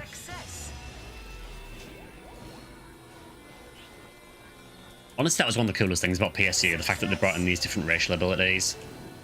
Well, I say that, it was only for casts and beasts. they fixed that thankfully in some of the portable games and gave humans and humans some too. And then humans and Infinity as well. You still have the PC DVD copy, and I think either Xbox 360 or PS2. You have to check. Yeah, I've still got my my PC copy of the original PSU. I don't know why. I just can't bring myself to get rid of it. It serves no purpose, but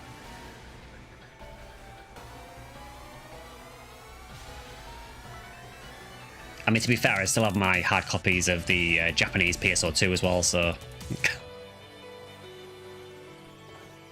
there is definitely no use for that.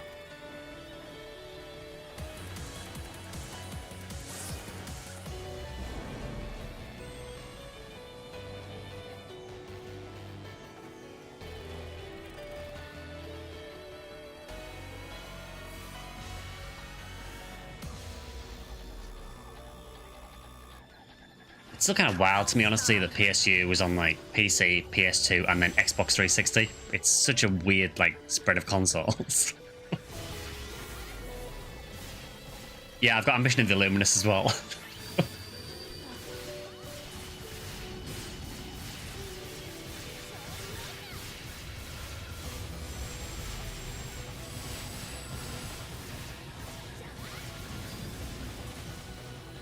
Success.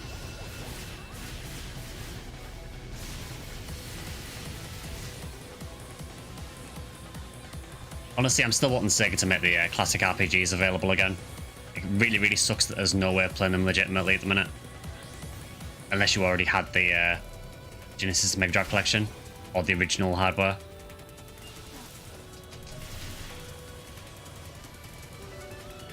You're rebuilding your gaming PC from 2008? Or is that for like the authentic PSU experience?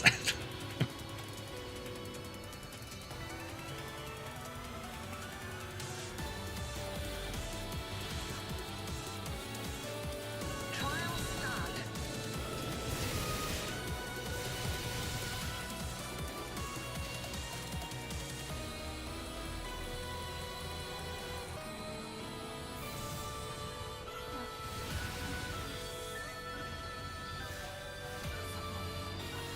Yeah, the cannons here are really, really useful.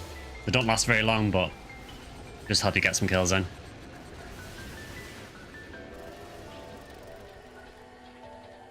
Xbox Marketplace has the original PSU. What, is it still on that?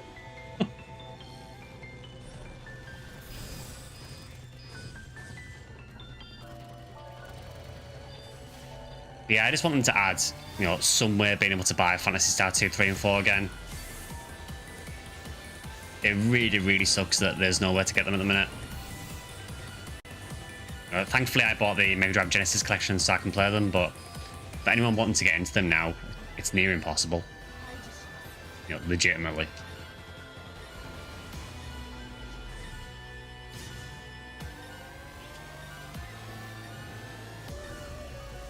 Yeah, so the Mega Drive and Genesis collection, if you bought it, you can still play them. It's just that you can't buy it anymore. Except I've been going through Phantasy Star 4 on my Wednesday streams. I've gone through 1, 2, and 3 so far. And we started 4 2 weeks ago.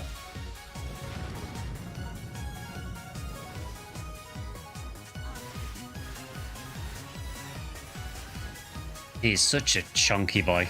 Success.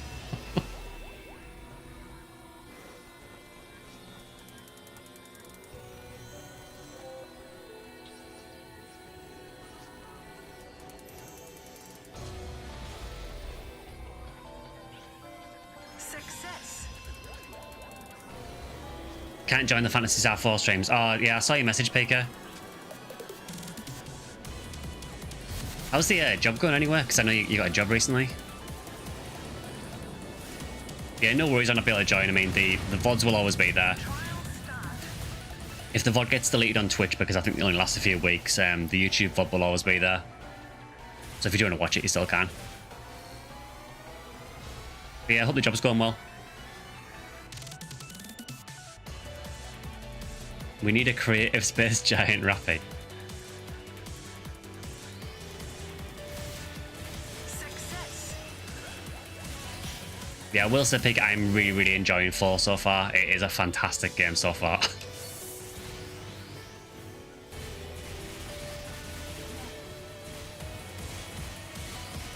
Success. It's crazy. It feels like such a big step from 3. You know, I get there's reasons for 3 being the way it is, but yeah, it is a massive step on from 3.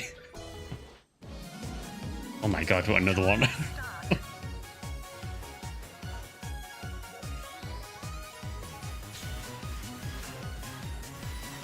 I will give props to NGS. They did make the Rappies extremely cute in this game.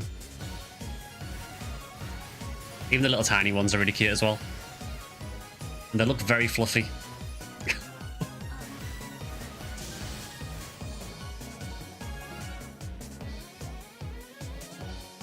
Success. I like that he gets like the swirly eyes when he goes dizzy.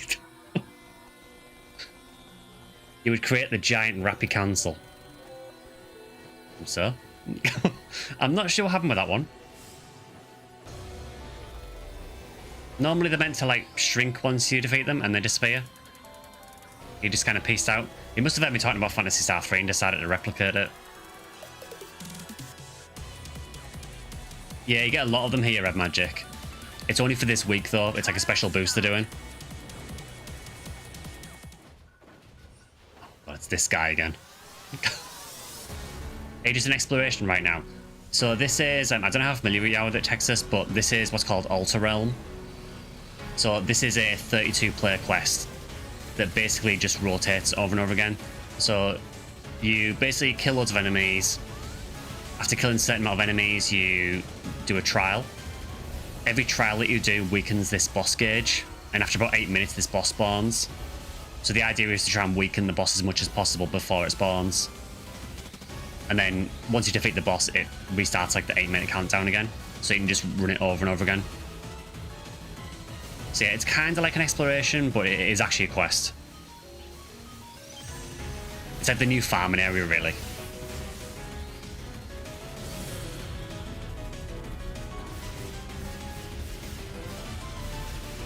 I get a little bit of lag.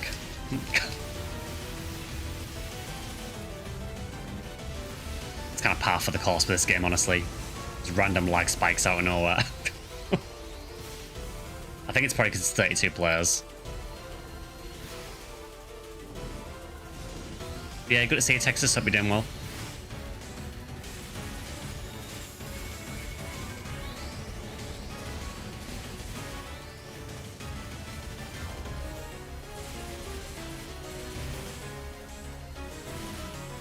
Yeah, they did a Rappy event before, which was in Nameless City. The difference was that one, the Rappies used to drop alpha reactors. They dropped quite a lot of them. And people kind of found a way to gimmick it. So with the alpha reactors, what you could do is, if you set the alpha reactors to automatically convert to Mazetta, what you could do then is you could use a Mazetta ticket booster.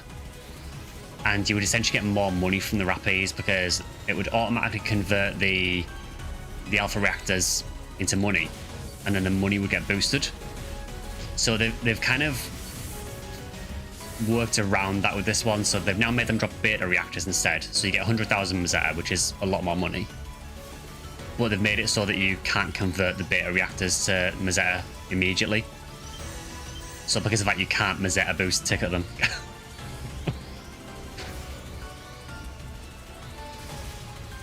I think the Mazetta boost thing was not something they really intended on, and people realised you could do it. And this one gives a lot of capsules, but also does give beta reactors, and also gives prograde vants, which are used to upgrade the prograde armors. Haven't played NGS in a hot minute. Did you just join this from any quest counter? Yeah, so obviously you need to meet the requirements to do it. I can't remember what the battle power requirement is for this now. But yeah, basically just meet the battle power requirement for it, and you just access it from any quest counter. There should be a thing called Alter Realm Exploration. There is another version of this quest coming soon as well. I don't know when exactly it is, but it's going to be one that's focused apparently more on killing enemies, which is odd because I don't know what this is. If this isn't focused on killing enemies, then I'm not sure what is. But yeah, there is going to be another version of this quest at least. Okay, we've got a few more 13s.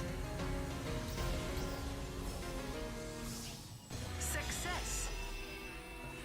We've got some blades, but nothing good on them. Actually, as maintain balance, patient defense, that's not too bad.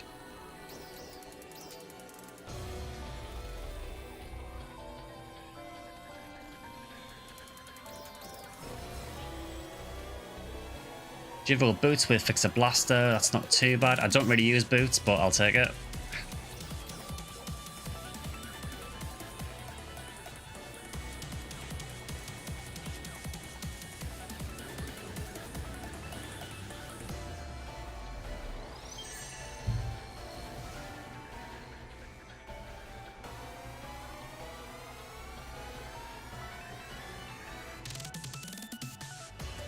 But yeah, I would say if you are wanting capsules, it's very good for running this as well. Pretty much everything gives you capsules here, so...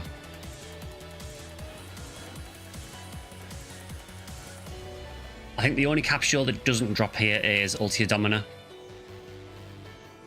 I guess because they still want you to do Malignant Vial to try and get that.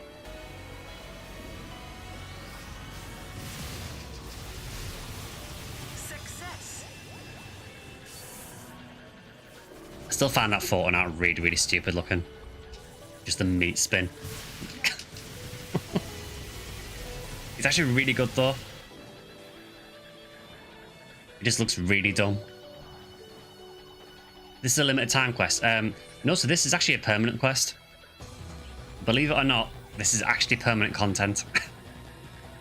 The temporary thing with this is the Rappies. So the Rappies are like a 1 week thing.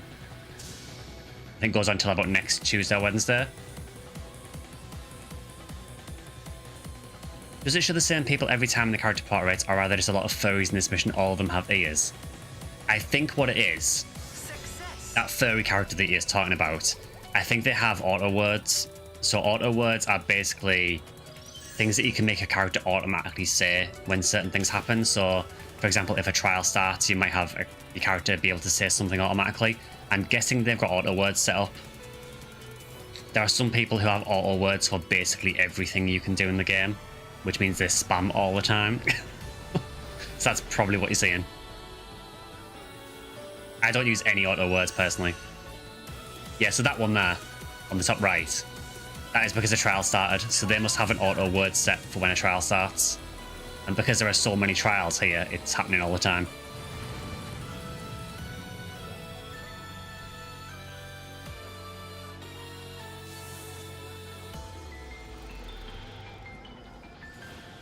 Is it at the quest counter? Yeah, it should be. If it's not there, you might have to advance through story a little bit. I can't remember what the requirement is for it. But yeah, if it doesn't appear, maybe just do a bit more story, and it should unlock. Oh, same macaroni, yeah, I find auto words really annoying personally.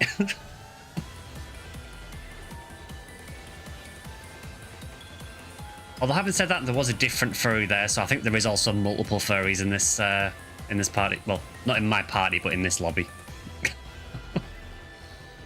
So the issue has been compounded.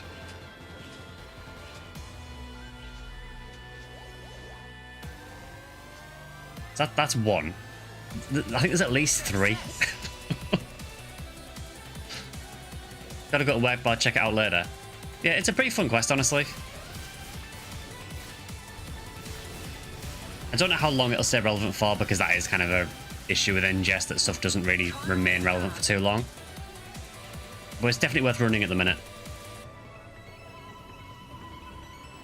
Someone who is a Matoi impersonator on my ship, and they would just spam. So I'm wrong, I think some auto words can be useful. I know some people set it up so it will kind of announce the coordinates of a trial when one starts, which is really useful for bigger maps like Nameless City. So, you know, if you're running Nameless City and a trial starts on the other side of the city, it's quite useful to see someone's auto word telling you where that trial is. But then you've got those who just have, like, edgelord characters that have, like, cringy stuff every time a trial starts. I get it, it's their character, they're entitled to do what they want to do. But yeah, it's not for me.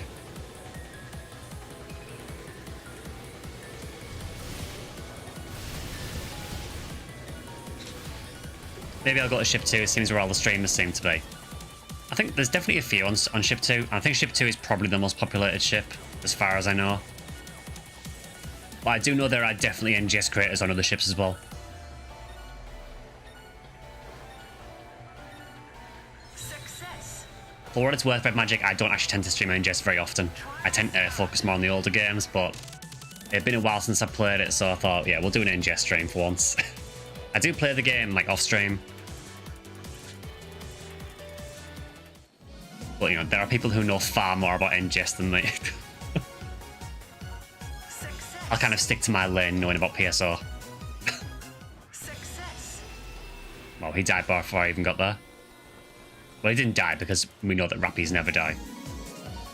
Did we really just get a second one straight away? Hello there. Trial start.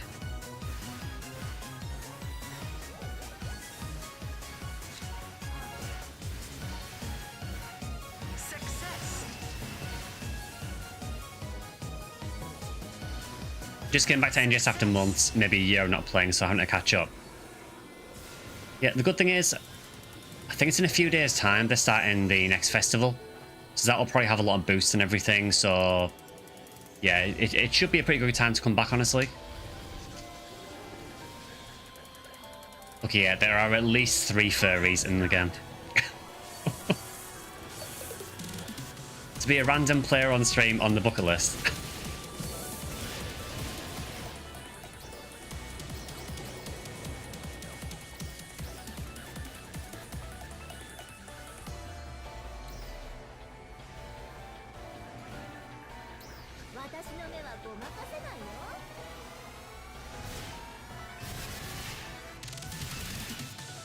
Yeah, there is furries everywhere.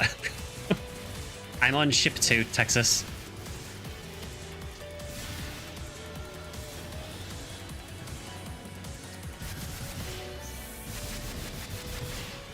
I've got Tector up to speed again. Oh, I love Tector in NGS. It's one of my favourite classes.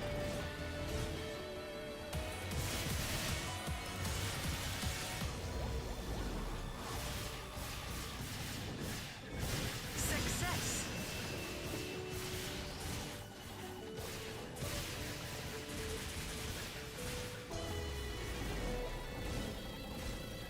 You're a beacon for all of us. We'll all start playing again. And that is very nice of you to say. I mean, if people play NGS, you know, obviously, I'm happy to see more people check it out. Trial start. I generally, my philosophy is basically, I just want to get people into Phantasy Star in general. I don't really care what game you play. Just play Phantasy Star.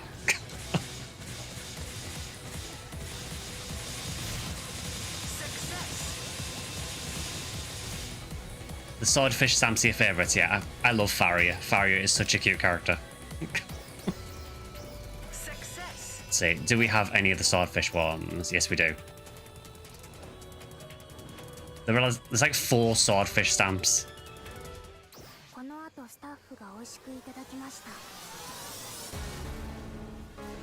We've got to keep it alive. We do. Trial start. Yeah, I will say, I do wish that Ultron had maybe 1 or 2 more bosses. Because you do kind of spam the same 2 over and over again.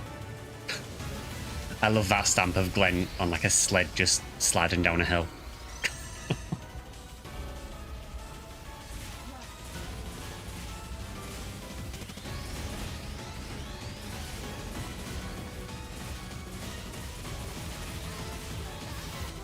Yeah, it's kind of funny really because people who've been around the channel for a while know this, but I basically started out streaming predominantly NGS. I'd played PSO for years and years and years, but I never really considered streaming it. It was only really NGS. And then I realized while I was playing NGS that a lot of people really don't know much about the original PSO. So I thought, well, I play PSO a lot. Why don't I just do some content on it, or you know, stream it once and see what it's like? And people really liked it. So then the channel has like almost transitioned more to original PSO now. But yeah, I still do play NGS though, at least a few times a week.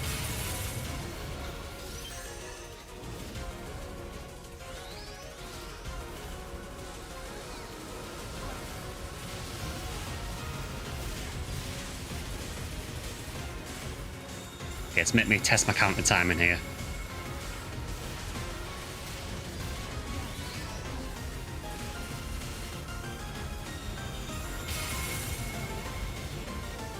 PSO is still my favourite. PSU is good. Did like the PSP versions. Aside from the main character in the second iteration. Well, Amelia. I don't mind Amelia. I certainly prefer Amelia to Ethan.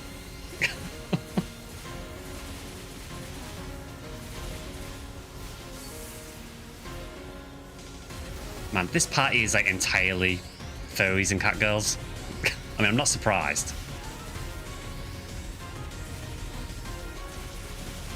Yeah, I'm pretty sure it's a running joke that basically no one likes Ethan.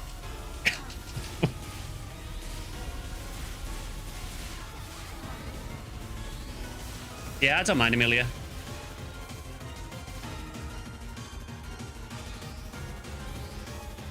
Get out of there, Sky, before you're converted to a furry. I mean, I'm not a furry, but I will admit I do have a cat girl character. Because of course I do. I never actually play her, though. She badly needs gear, and I do not have the money to fund that.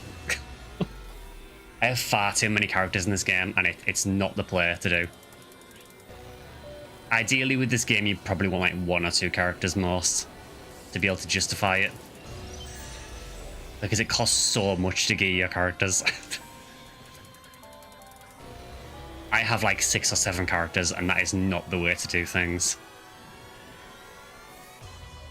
Start up a fundraiser to fund the cat girl arsenal.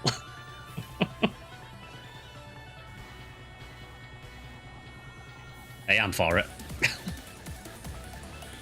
Why'd you keep running away from me? Why are you running? No, seriously, wait, where are you going? Sir?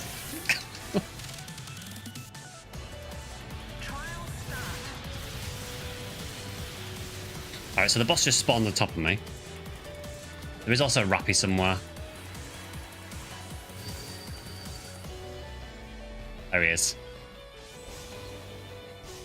He'll be dead by the time I get there, but... Success.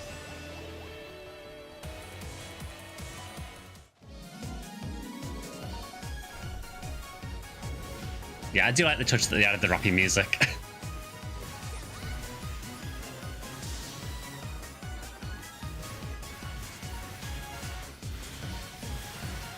Nagisa is kind of boring, still prefer Amelia. I don't mind Nagisa, but yeah, I can see why people would think she's boring. I also like that you can jump on his belly.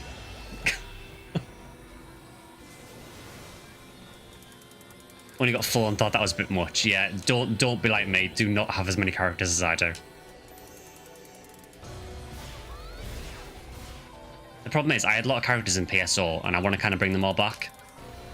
So I do that and then regret everything because I can't afford to actually gear them.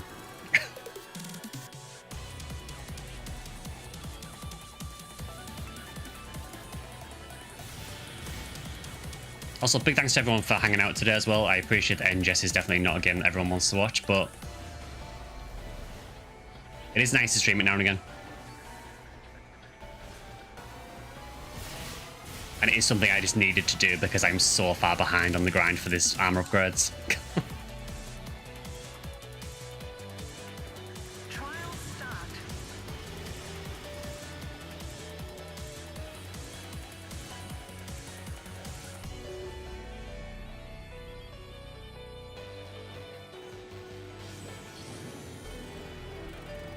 Oh, come on, they destroyed it just as I jumped up.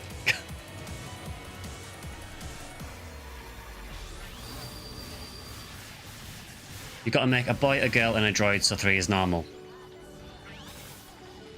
Yeah, the funny thing is I literally have 0 male characters. I will say, if you want to play NGS, if you want to play for cheaper, make a male character. Because everything for male characters is so much cheaper than the female stuff.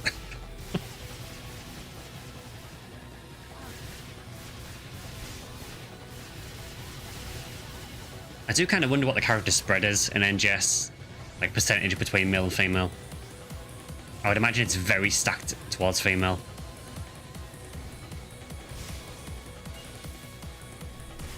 Success. Just like in real life. You said that, not me. Success.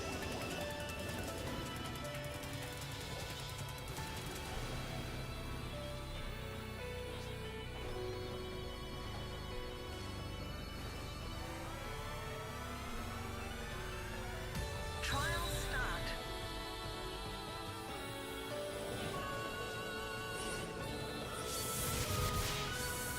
1% male, 99% female. It's probably around there.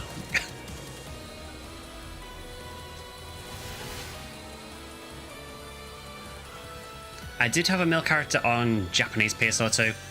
Never really used it, but I had one. And even then that was a stretch because it was a male cast.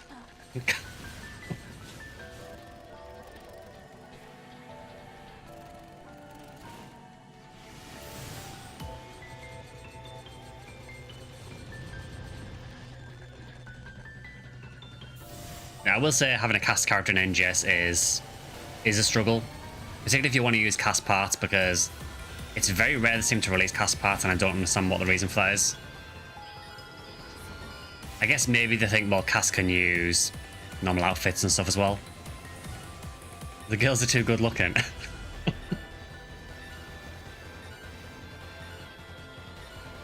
mean, I'm happy with my characters in this for the most part. They do get tweaked quite often. Success. Even in this day, humor doesn't get justice. Trial start. Maybe in PSO3.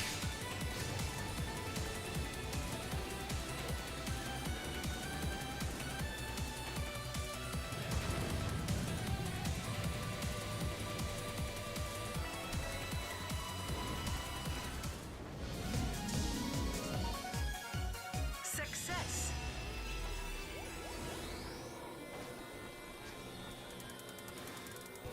I mean, this is helping a lot. Help me farm for Progress Advance. I might actually be able to upgrade someone, which would be nice. Success.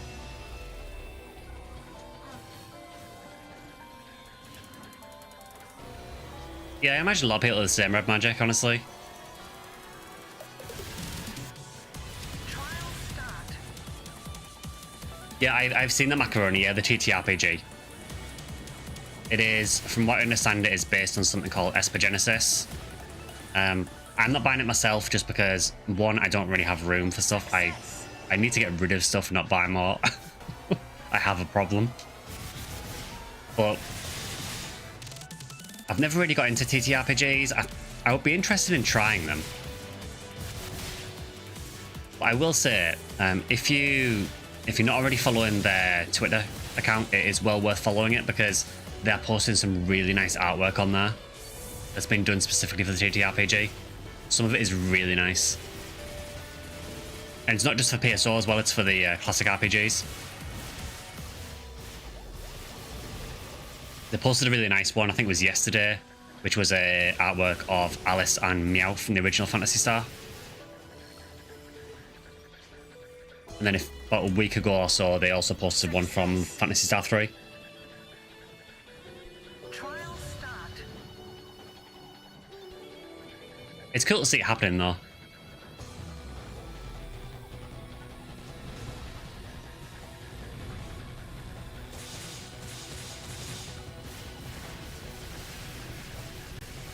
Oh yeah, I am not surprised Red Magic yet. It's because the kind of game it is, you know. I think when you have a game that has a really in-depth character creator and there's a lot of stuff you can do, you are inevitably going to get that kind of community.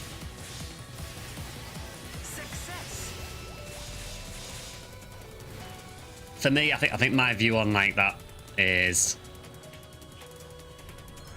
I'm not really bothered about it as long as they're not doing it in public. I don't really care. Just, you know, what you do in your own time is your own business.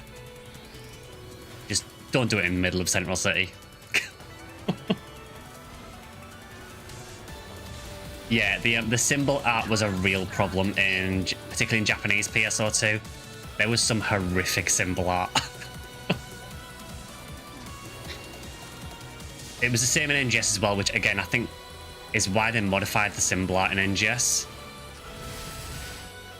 They basically, from what I remember, I think they actually disabled symbol art for a while. Because there were a lot of people who were making stuff they probably shouldn't have done.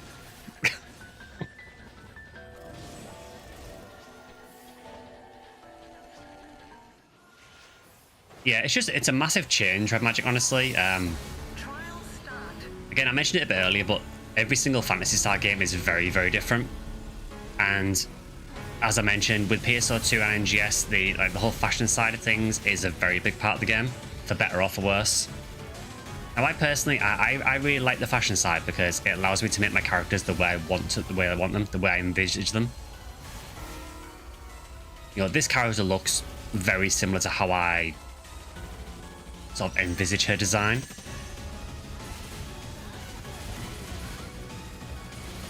And I love that NGS gives you that massive flexibility with the character creator. I mean, you can make literally anything in this game if you're creative enough with it. But the downside of how good the character creator is that it inevitably does attract some wrong-uns as well.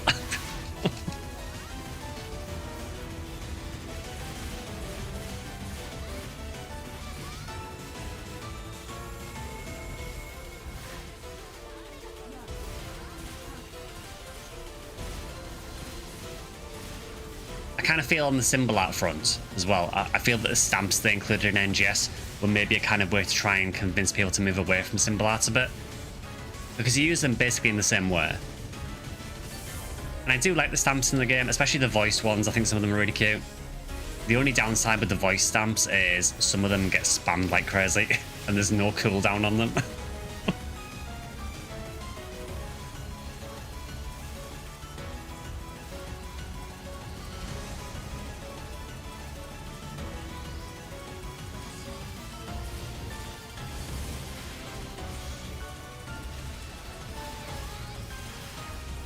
Like Fashion 2, but I'd rather Sega go with story content and more episodes based on the original PSO. I mean, I think NGS is very much its own thing. I very much doubt it's ever going to have the story be too similar to the original PSO. But I do agree though that the story needs to be more of a focus, and I think a lot of people share that opinion. They have made some steps towards solving that with the mini episodes, but honestly, the mini episodes are exactly that, mini. There's really not a lot to them. I think that has always been a big weakness of NGS. Not so much the story itself, because there are some good parts of the story, but just the rate the story is rolled out is incredibly slow. To the point where when the next major story chapter comes out, thank you for the 13-star rare drop. I mean, we get plenty of them, to be fair. Yeah, the issue with how the drops are at the minute is with the story drops. Basically, you get a story episode, you do it, and then you wait months for the next one, by which time you've forgotten what happened in the previous one. And have to replay the previous one to remember where you were. So yeah, it has always been a problem.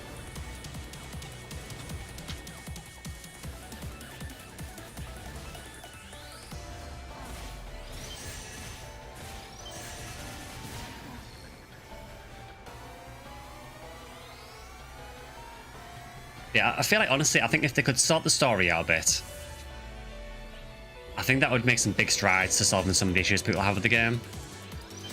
But I do genuinely think the game is in a much better place now for the most part.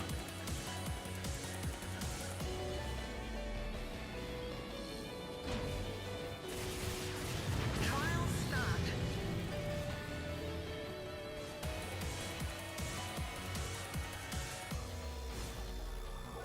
Yeah, I mean, I don't blame anyone for skipping the story. I think the thing about NGS is you can just play it and kind of ignore the story for the most part if you want to. But as a like long-time Phantasy Star fan, it is kind of sad to me that you can just skip the story and not really miss out on too much. Again, I feel the last episode of story did help somewhat. It felt like things actually happened. Also, I just got hit like 3 times at the same time. Success. You always get impatient in story and rush through it. Yeah, I'm not surprised. Don't get me wrong, there are some very, very bad parts of the story. The worst part is that part where Ilma basically sends you all over the map to, you know, go and climb this mountain, go and look at this rock, go and climb another mountain. Success. That part of story, I think it was chapter, I can't remember, it was 5 or 6. That was awful, and there was no excuse for that being so bad. Thankfully, it has improved a bit since then.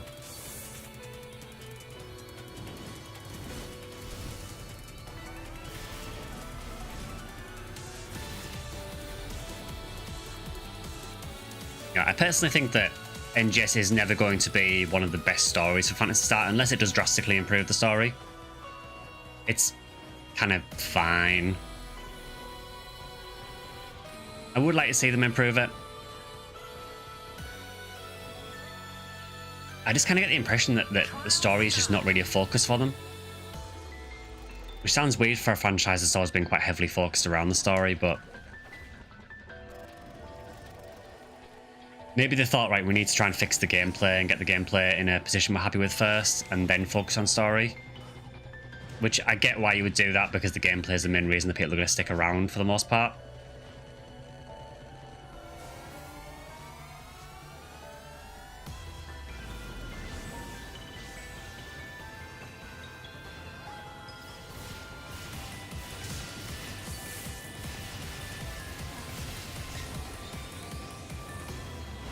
I mean, there's always going to be some tweaks I would like to see, you know? Success. I mean, I would personally like to see a lot more things like tech art customizations, because it has been ages since the last one. They did say there was another wave coming, but that was months ago, and there hasn't been any more announcement about it, even in the latest headline. They just didn't mention it at all, so I don't know what's happening with that.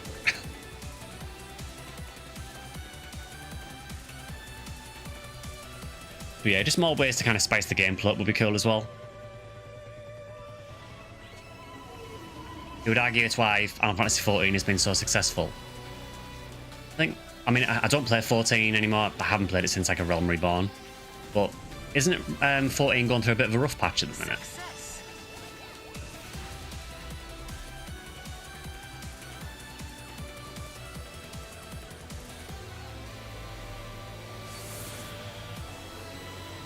Funniest moment in online gameplay is when the unexpected happens, when there's uncertainty. Oh, for sure.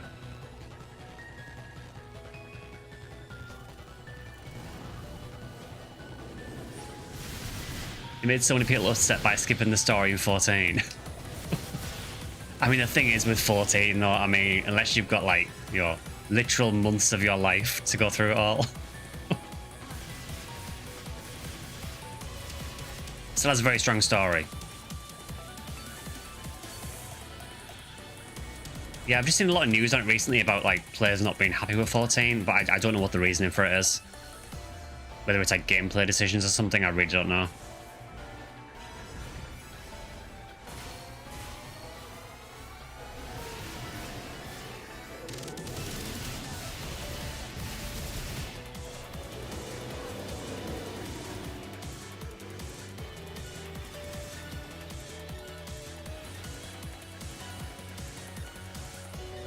Not everyone has the time.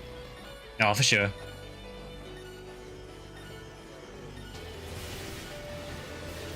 I mean, to be honest, the time thing is, you know, that could apply to PSO2 Classic as well, you know. To get from the beginning of Ep 1 in PSO2 Classic to get to the end of Ep 6 would take forever. I know there are ways where it kind of summarizes the story, but yeah, going through it all originally took forever. Especially back on the Japanese servers when you had to go through the meta board as well. Because the meta board just slowed everything down.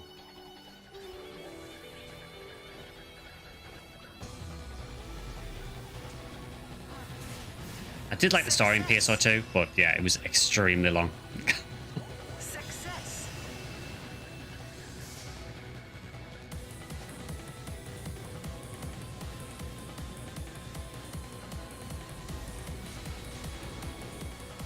I just saw Rappy like flying away in the distance. Okay, yeah, I did get a bit of reactor there, so it looks like it doesn't matter where the Rappy is on the map, you still get the drops, which is cool.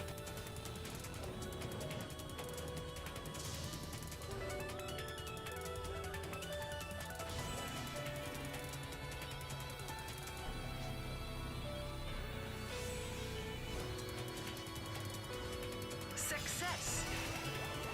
That was a good guess.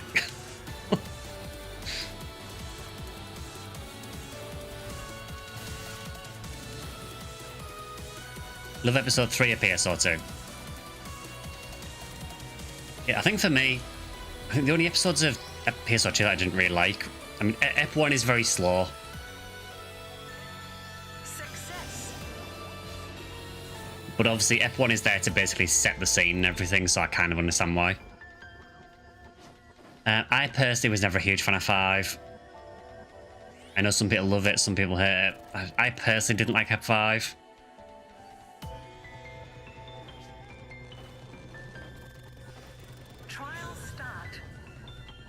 I think a lot of that is to do with the Buster Quest. I really didn't enjoy Buster Quests, and that was kind of an integral thing in 5. I know it's not technically tied to the story as such, but I just kind of associated the story with Buster Quests.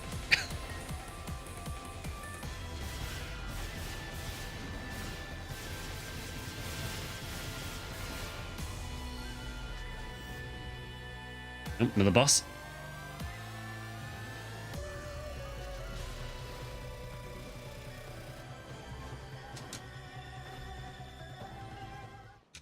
I'm not sure if there's just alternates between the worm and the other guy. I feel like I never get the same boss twice in a row, so...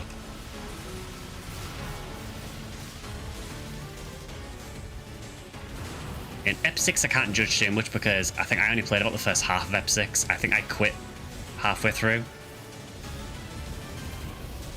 Which I know is probably heresy to a lot of PSO2 players, but... I can't remember the reason that I quit. I think I was just getting really burned out with the game by that point. Which, you know, can happen with any game.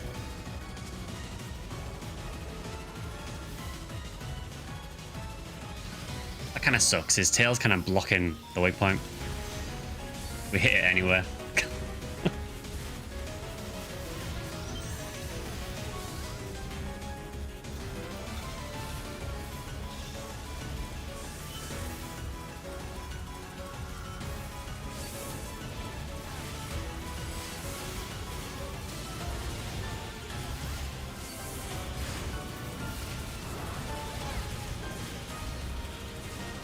I mean, for what it's worth, I did have a really good time with PSO2 when I played it on the Japanese side. I mean, I played it for, you know, about 8 years, so, you know, I wouldn't have kept playing if it was a bad game. I think that's also the reason why I never really invested in PSO2 Classic on the global release, because I played so much of it on the Japanese side. I really didn't want to go through it all again. And unfortunately, I'm now paying for that because there's a campaign starting soon where if you clear all of PSO2 Classic Story, you get some bonuses. I think you get like a scratch ticket for every AC scratch in PSO2, which is really nice. But you have to clear the entire PSO2 story, and I'm like, I'm not doing that. That is too much work. Oh, well, I got shot in the back.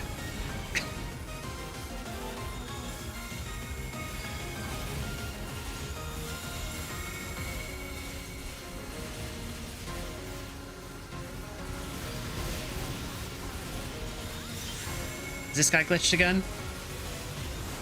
Maybe. Kind of feels like it.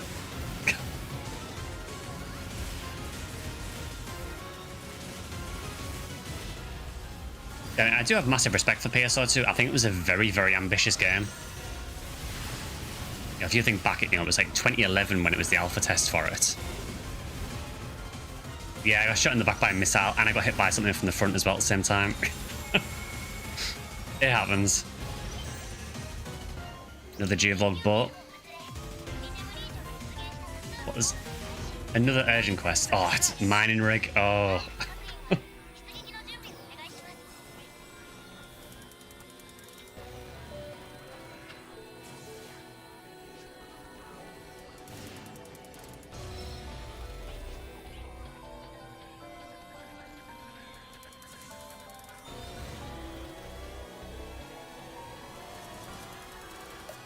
Yeah, I've never been a big fan of the mining rig quests.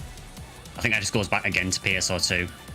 I have massive trauma from running the defense urgent quests in PSO2.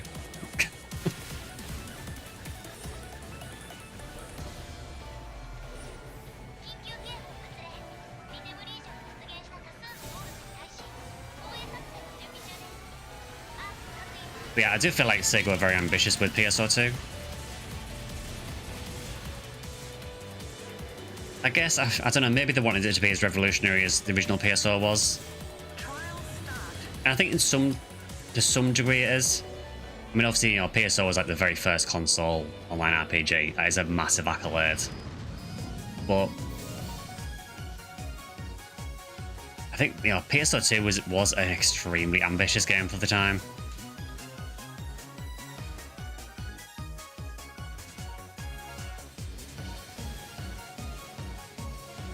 Which makes it all the more worse that they kept it from us for so long.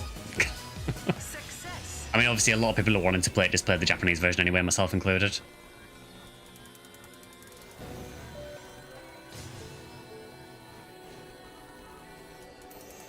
I do kind of miss the days with Phantasy Star where we could all just play on the same servers. But I don't think we've been able to do that since, what, PSO GameCube?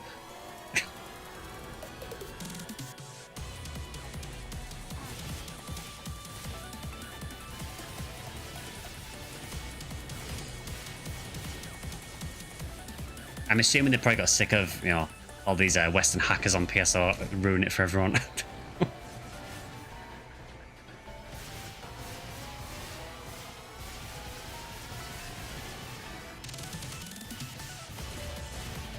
It would just be nice though to have the ability to play with people around the world again. Obviously, you know, we can play with people from across Europe and across some parts of Asia and America. Yeah, I do kind of miss the feeling in PSO of, you know, walking into a lobby with some Japanese players and then, you know, popping some word select commands and actually be able to talk to them. Trial start.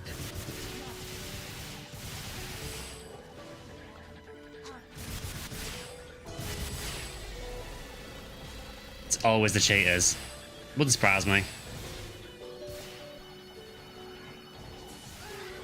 Can you, like, stop comboing me? Thank you.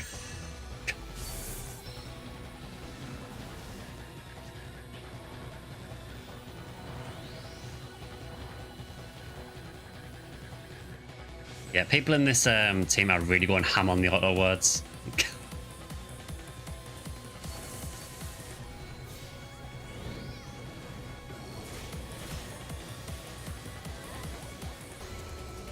So there are some other different high enemies as well. So that was a high Ravid, which is like the stylus version of Nogleth.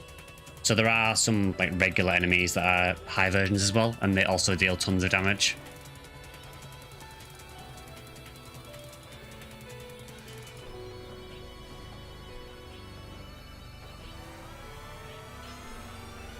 I do think that I like this area, I think, because it does kind of appeal to my mindset from PSO. You know, PSO, I just like load an area, load a quest, and just go ham hunting stuff. And I kind of get that same feeling from this to an extent. Trial start.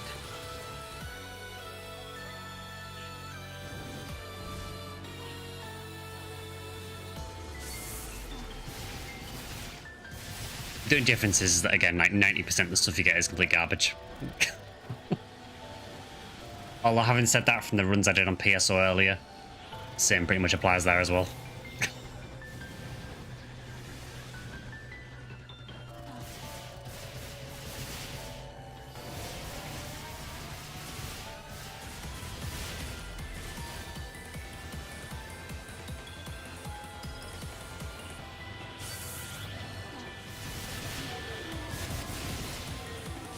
Yeah, I would definitely still encourage people to check this game out though, if you haven't played it before. I suppose the great thing about this game is that even if you don't like NGS, there is like another whole game attached to it. And hell, even if you don't like either of them, there's a card game as well.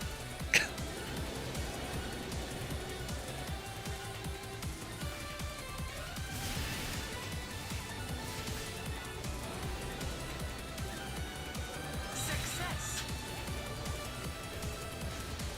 Trial start.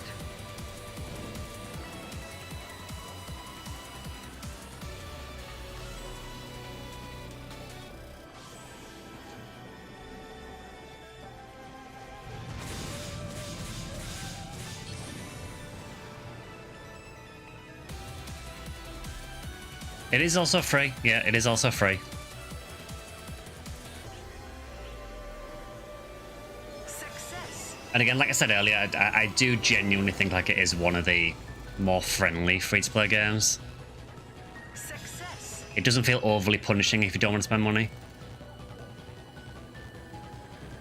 Now, yeah, obviously you're going to have a better experience if you do. But I would say like 90 to 95% of the content is still fine for free. Trial start.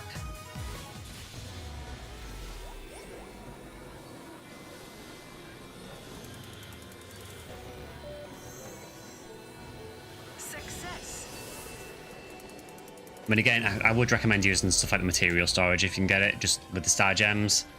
Full disclosure on that, I do get that provided by Sega as part of being an NGS creator. Success. But I would thoroughly recommend getting that for people who need to buy it.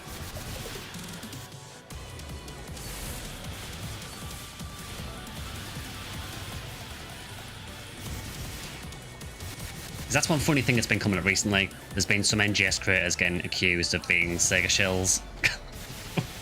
And like people thinking that we get paid by Sega. Like, no. We do not get paid by Sega. What we get is we get a nice flashy badge that we can put on our character to show an NGS creator. We get a spot on the website, and they do provide us with a 90-day premium ticket every 3 months and a 90-day material storage ticket every 3 months. Which is very kind of them. I do really appreciate that. But yeah, I would say though that if you are playing, I would really recommend the material storage. I think it is like 720 star gems for 90 days, but it is really worth it. Just to help organize your inventory, honestly, because there are so many material items in this game. Having a dedicated storage for them all that has a lot of space in it is really useful. Okay, so you spawned with like 2 seconds left. I don't know what you expected of me there. Trial start. Appreciate the transparency. Yeah, I feel like I have to say it because it's all good me, telling people that material storage is worth it, but when I'm getting it for free, it might seem a bit disingenuous. But I will say that before I was an NGS creator, I did buy premium and I did buy material storage. Premium, I think, is entirely up to you if you want to get it. I don't think it's necessarily mandatory. It helps.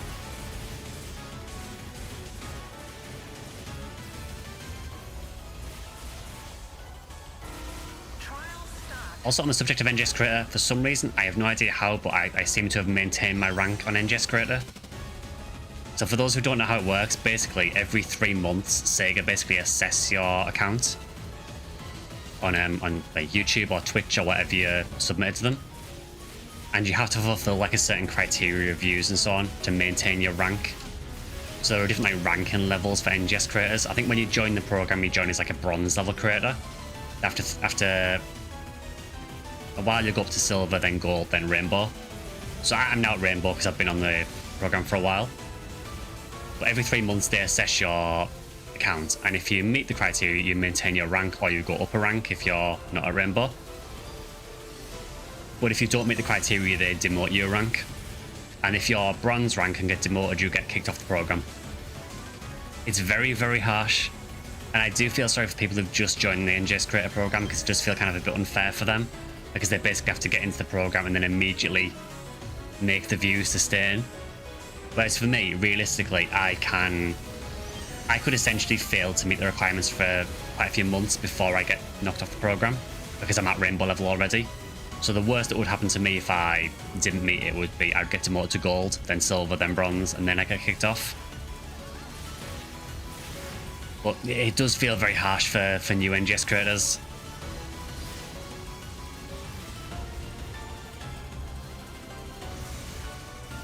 So there is that push to kind of get the views. Mostly just carry everything on you. I mean, that is the other way to do it.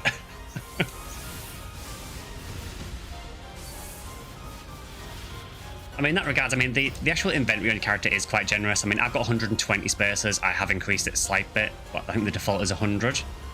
which isn't bad. And you do get a decent amount of storage by default. But yeah, material storage does help a lot though.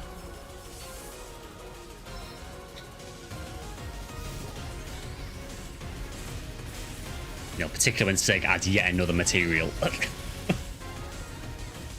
It's good to see a Shadow Wolf as well.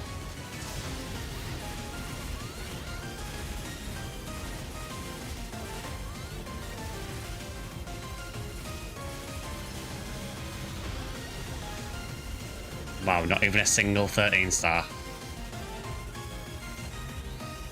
Success. But yeah, it is a pretty harsh program, honestly. That rule wasn't in originally, by the way, with the promotions and demotions. When I joined it, basically the way it worked was you joined and then after a month you went up to the next rank. And you would just rank up every month. I think it was if you didn't meet the requirements, they could technically just kick you off the program straight away. But the reality is that they didn't. And I know there were a lot of people who were in the creator program who were consistently not meeting the requirements and staying in. No, I think it was good of Sega to not kick them out immediately, you know. I think that is a good thing to do. But for whatever reason, they decided to implement this ranking system. I personally am not a big fan of it.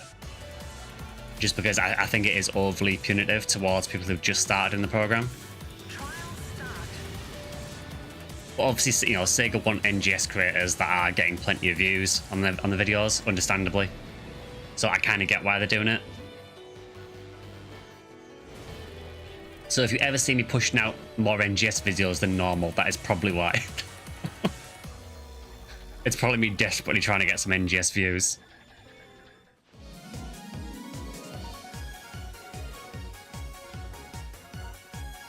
Yeah, there is a lot of space, Shadow Wolf. It's just that the way the material storage works is it is a massive storage of itself.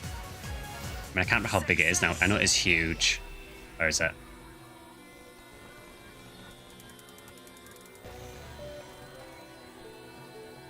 So material storage is 2,500 spaces on its own, which is massive. Sounds really funny saying that because in PSO you had like what, 200? Success.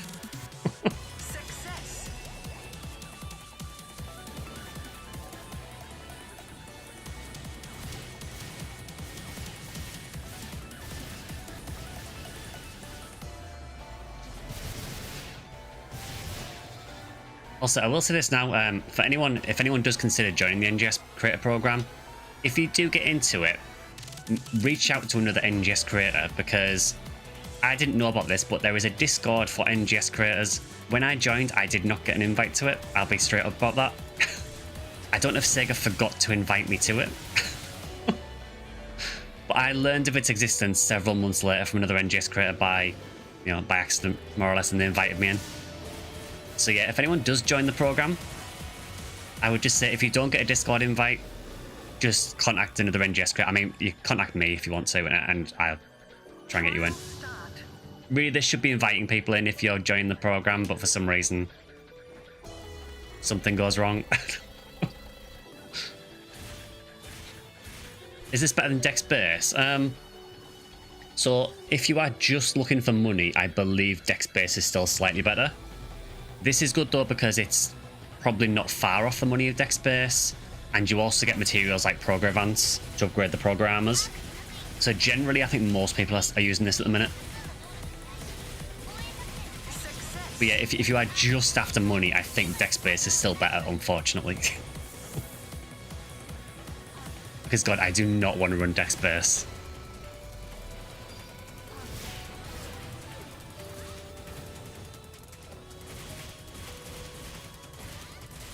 Yeah, it was quite funny, Shadow Wolf. Like, I had no idea that the Discord even existed. I think it was Kathy that invited me. Kathy was like, "You on the NGS Creator Discord?" I was like, "What? There's an NGS Creator Discord?" Can't wait for the worker bus to add in. It's interesting to see what they're going to do. Again, in the headline, they didn't really cover much about what it's actually going to involve. We know that they're adding a new sign marker.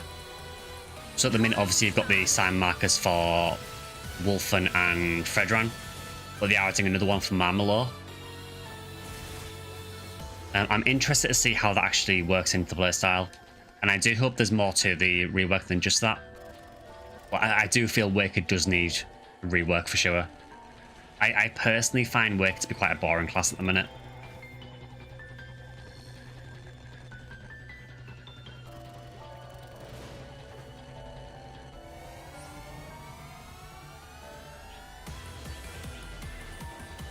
Yeah, so we are not doing the defense quest. I think my friend just knows that I can't stand the defense quests and just accepts that I will not do them.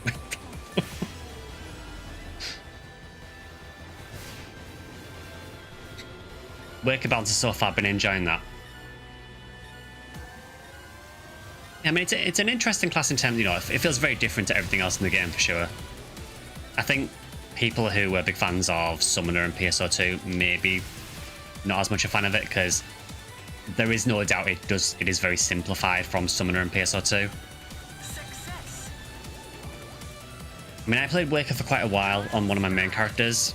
I had reasonable fun with it, but I have dropped it for quite a while now because I kind of felt like I was doing the same thing over and over again. Which, to be fair, is a problem of a few classes in NGS, but I just noticed it a lot more on Waker for some reason. Also, the other issue I had with Waker was the Harmonizer Photon Blast. The hitbox on the Photon Blast for Harmonizer is disgustingly bad. You will try and hit something with that Photon Blast and it will hit a completely different part of the boss. Success. I don't know why it's so bad. The damage on it's okay, but you just never hit what you want to hit. Trial start.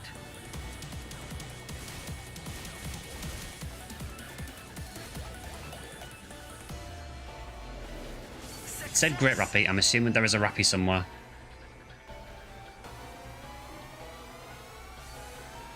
There is. You notice that a lot. I'm glad I'm not the only one.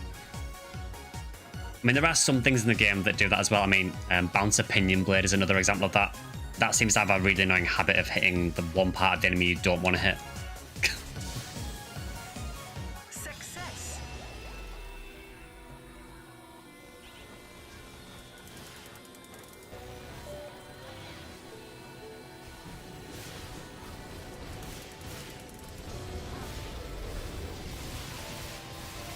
Trial start.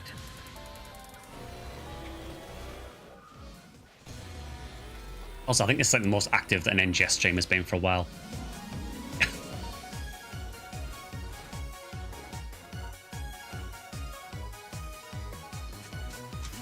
Oh, we've only got 40 seconds to beat this Rappy before it disappears.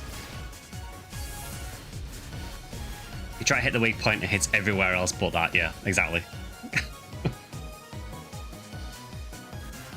Honestly, yeah, Datfall Solus is one of the worst things for it. Success. Like there are certain Photon Blasts where, particularly with Bouncer, that you just can't use on Solus because you'll never hit the weak point. So this Photon that I've been using a lot, this one.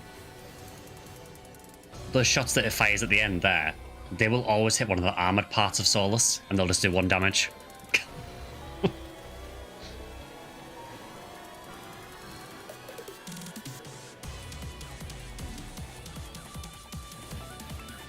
It's a really, really good Photon art for the most part, but yeah, on Solus it really drops off. Trial start.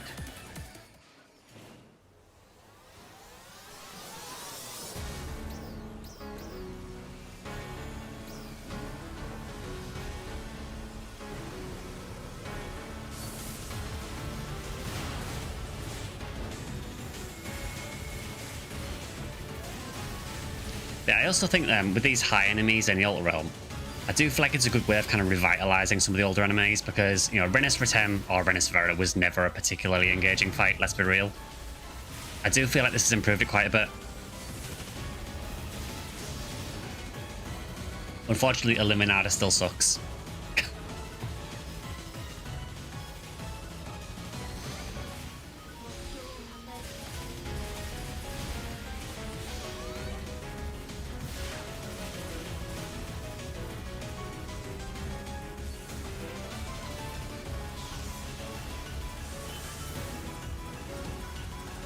feel like I found quite a few materials from this today, so it's been a really good session actually.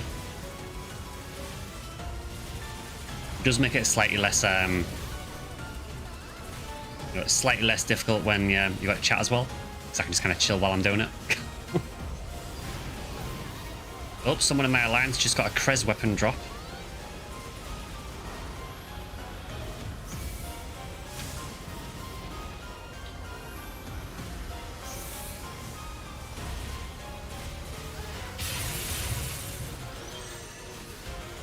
Alright, is the boss going to bug or is it going to work?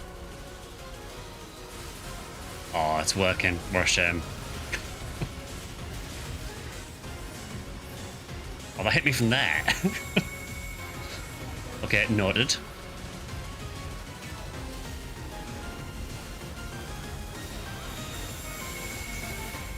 I did not think the range was that big.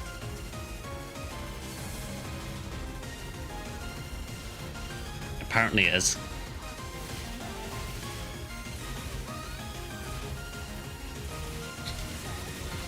I will say as well, I do actually like the music that plays against the high enemy bosses. It makes them sound quite intimidating.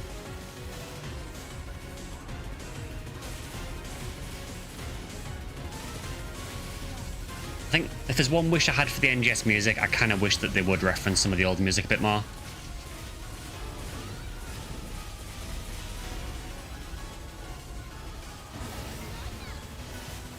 I just kind of feel like NGS doesn't really refer to the older games that much with the music.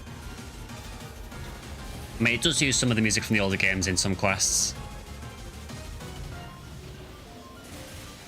Oh god, he's doing the nukes.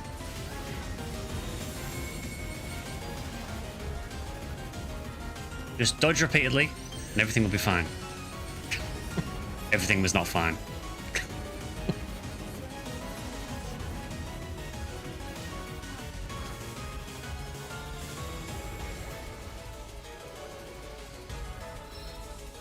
Yeah, you do just kind of go into panic mode on that last part. Because the problem is when you're trying to hit his head, because you're up so high, you can't really see the floor directly underneath you, so you don't really know if you're in range of his nukes. You probably are.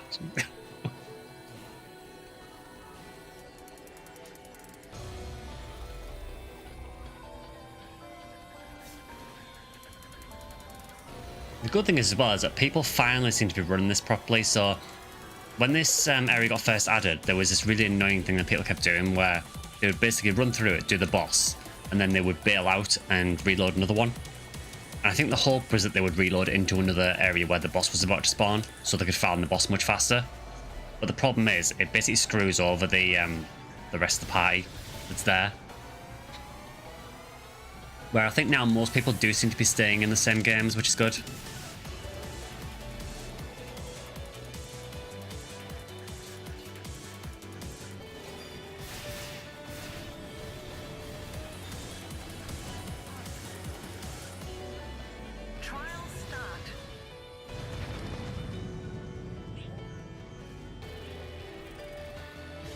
Yeah, I'm hoping when we get the next headline, I'm really hoping that we get some more news on what the PSO collab's going to be and what it's going to involve. I don't know if we will, because I think it's probably going to be about November, December time. Maybe it's a bit early to announce it, but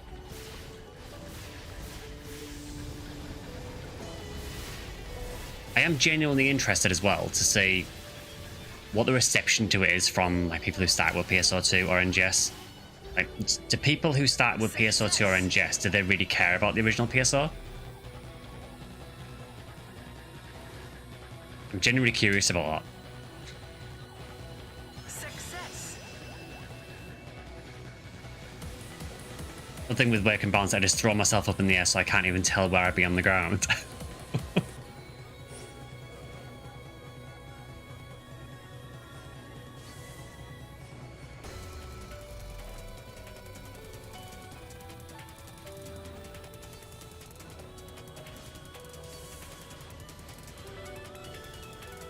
Yeah, I hope if anything, I hope the PSO collab sort of encourages some people to maybe check out the original PSO. Again though, I imagine if you start with PSO2, going back to the original PSO would probably be quite difficult, I imagine. It probably would feel very archaic and old-fashioned, but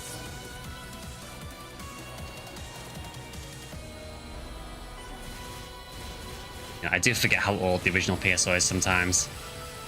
And it hurts every time I remember that it's 25 years old. Oh, you started with NGS, okay.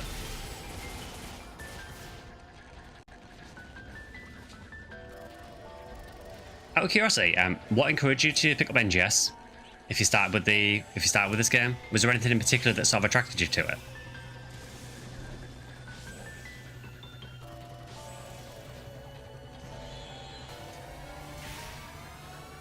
Success.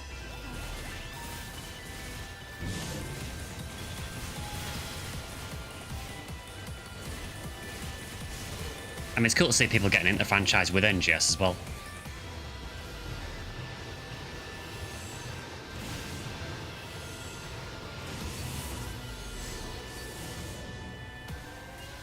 Like the fighting style, plus you were getting bored.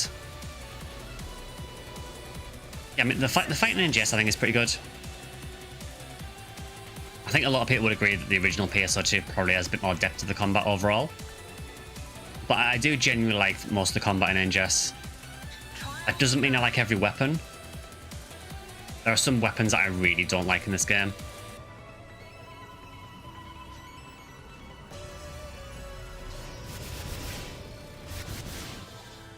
And there are some weapons I just feel need a buff. It's like, I love Knuckles on Fighter, but it just feels weak.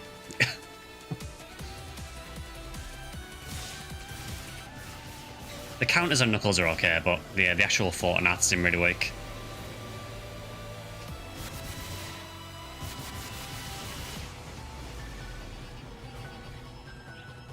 Yeah, I'm glad that NGS is bringing new people in though, because that means it's doing its job.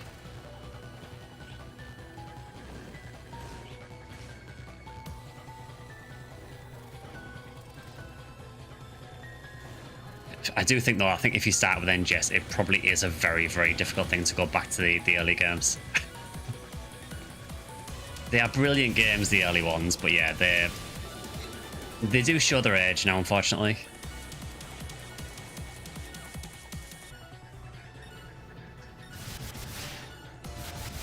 He says, knowing damn well that in about a week's time, I'll be playing PSO pretty much consistently for weeks.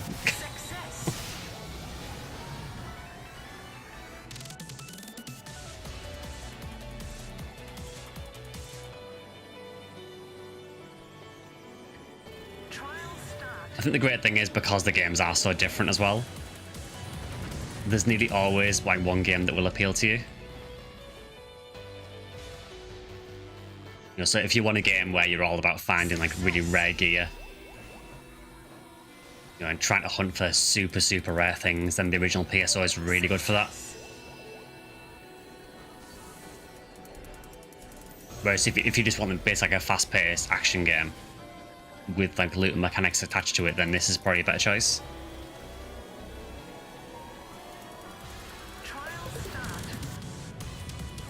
We get loads of Rappies now.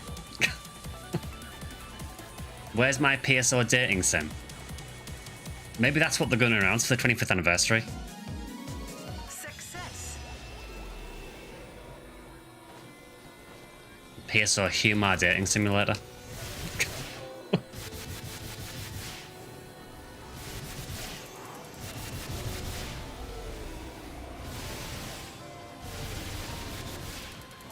I mean, let's be real, I think a lot of the population of NGS are probably trying to date each other anyway.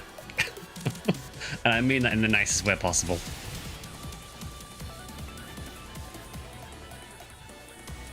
Success.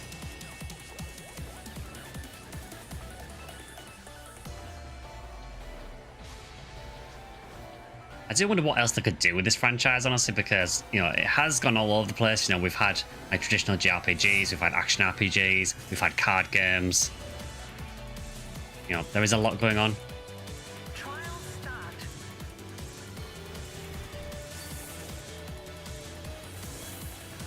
So I would say we haven't had racing, but we've had racing stuff in the games before.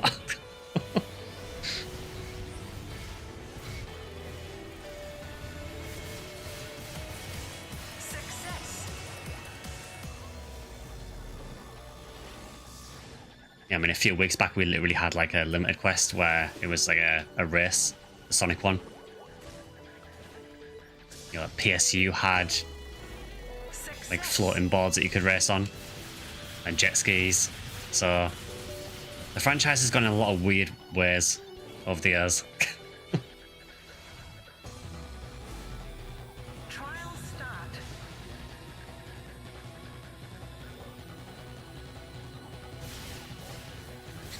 What they should do, Remote, is they should do a dating sim, but base it on Phantasy Star 3, so anyone that you ever try dating just dies immediately. Trial start.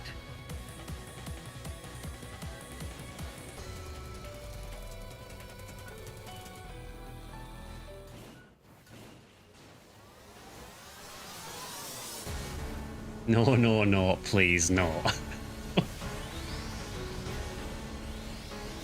Yeah, I gotta admit, I like my time with Phantasy Star 3. It is not a game I plan on really going back to anytime soon. I'm glad to have experienced it, is probably the best way I can put things. And what an experience it was.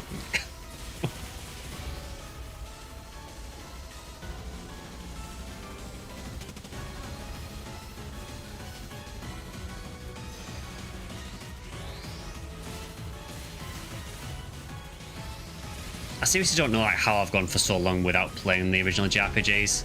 You would think that being like a massive PSO fan that would have been something I would have just naturally done. But no.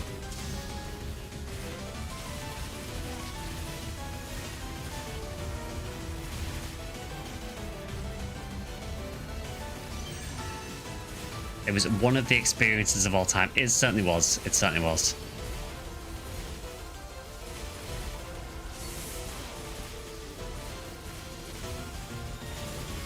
Kind of want to run Soaring Blades from main weapon, but I don't know what could work with them. So what I will say is the multi-weapon system in NGS. Don't feel you have to engage with it. It's honestly quite rare I use multi-weapons. There are some weapons that benefit from it quite a bit, but most of my characters don't use multi-weapons.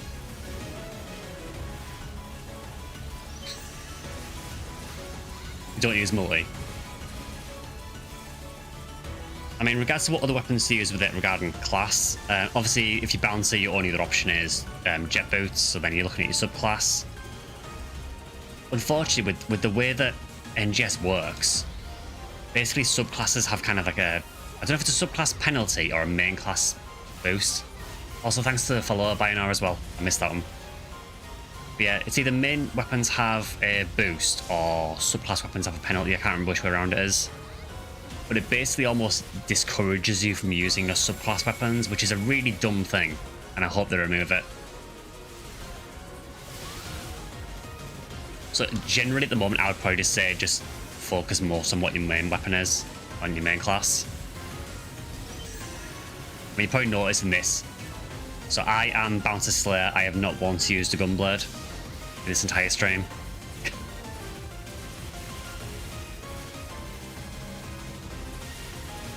It's just a weird thing. I don't know why they did it, because it just does discourage you from using your subclass weapons, which is a really odd choice.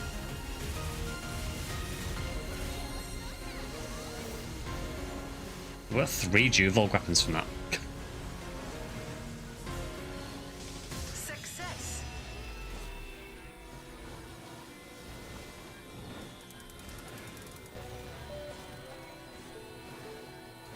Yeah, I mean, with Waker, it's even more restrictive, isn't it? Because with Waker, as a main class, you only have Harmonizer.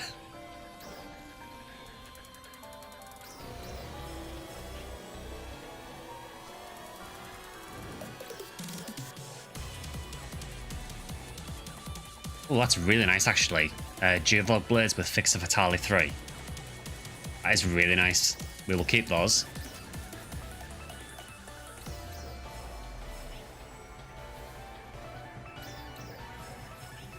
So much junk though, man.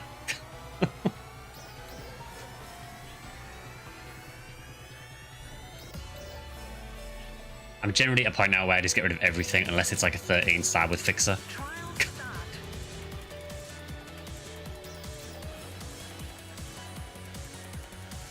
I know there might be some like EX fix combos that are worth a lot, but I just don't have the time to look through them all. I can't be bothered.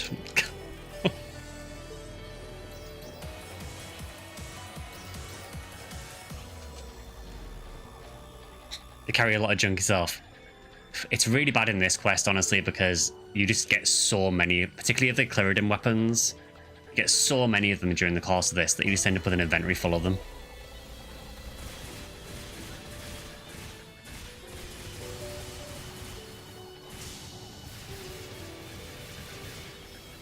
Now, will this go off before it dies? Probably not. It did. Success.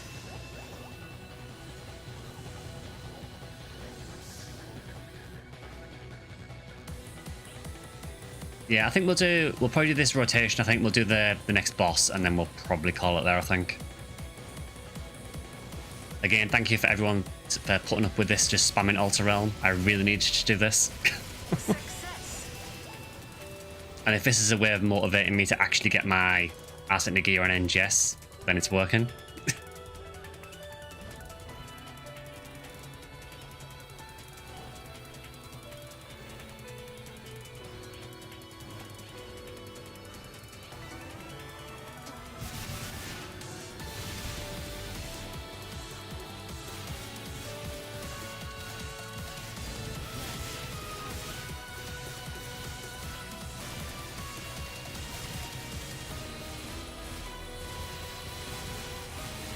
Yeah, this character badly needs upgrades for gear. She's really not good at the minute.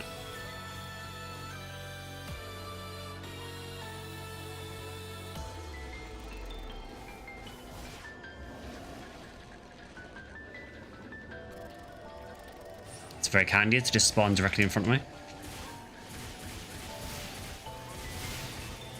Trial start.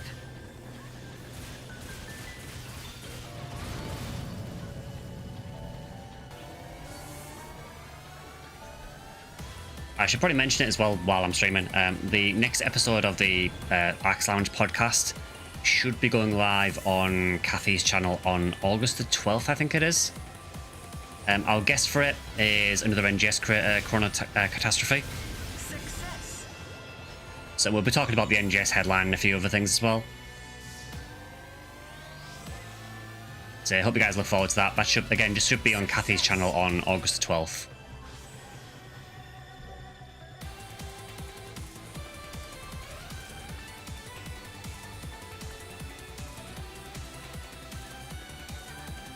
I do wish that Waker had a secondary weapon you could use. Start.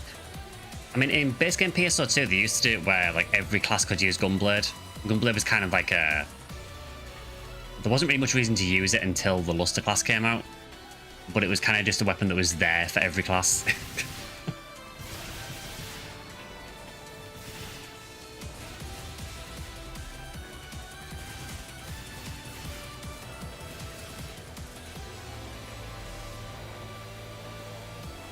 Probably also notice this is a very good experience as well. I mean, I'm already capped, but you know, I would have leveled again about another 5 or 6 times during the stream, at least. So one weird thing about NGS is that it kind of feels like the higher level you get in this game, the faster you level.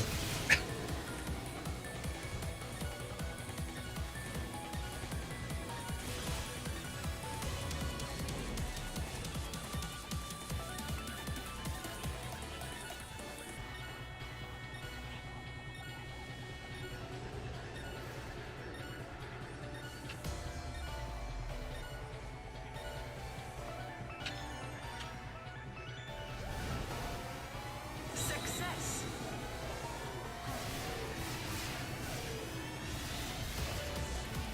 Level 40 on Waker, level 18 on Bouncer. Trial start. Yeah, it's weird. I think it's just because the enemies give so much experience later on. You just level really, really quickly. I think the other reason as well is because when they do increase the level cap, they only typically increase it by about 5 levels. So they tend to give you the level cap increase, and you'll normally get it like within a couple of hours. Because it's Success. 5 levels is not really a massive amount of work to do.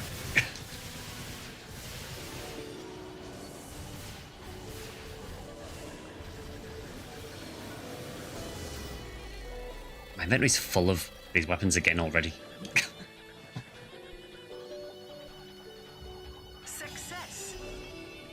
I'd also like to point out I'm not using a rare drop booster for this. This is just what happens here.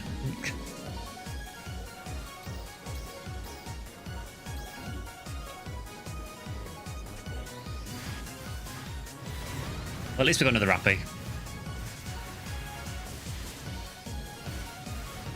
They do have an attack as well. They don't do it very often, but now and again they will hug you. They basically just grab hold of you and they'll like hug your character. And they will either heal you or they will just obliterate you.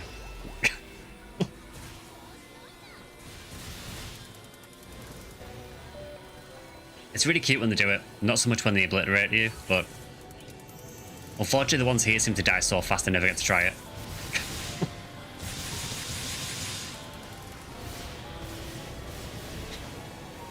Alright, so we've got just over a minute until the big boss spawns, which should be here. Trial start.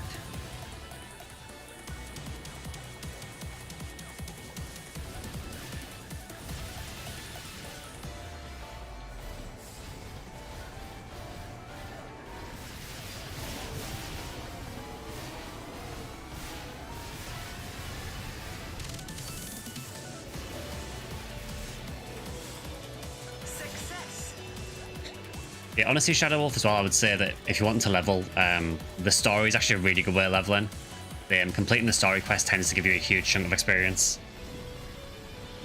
There is also a cast NPC. I think he's in most of the towns. Success. So thank you for the follow letters. Yeah, there is a cast NPC in most of the towns. I think he's called, I want to say he's called Gaiden or something like that. And he has some tasks you can do, and a lot of them give ridiculous amounts of experience that will power level you. A small Rappy attacked you for no reason. I never hit it or anything. It just came up and started attacking you. They normally don't do damage. They normally just like stand there chilling. Trial start. Depends how small it was, because there is like really small ones. There's the massive ones here, and then there is like ones a bit smaller as well.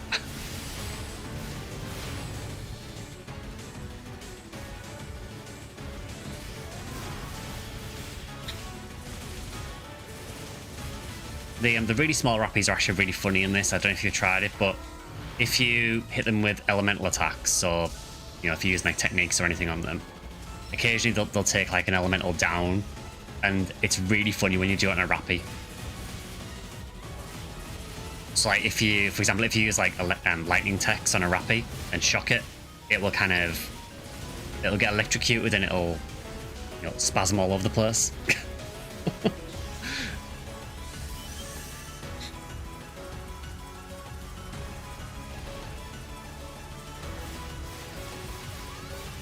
I think if you freeze them as well, I think they turn to like a Rappy statue of ice. It's like unique animations that are only for the Rappy. It's really cute.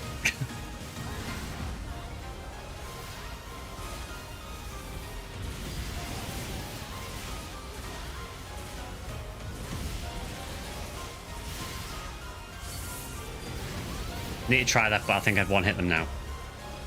Yeah, it depends what level they are. Later on, they'll have enough health to take a few hits, so you can sometimes get it.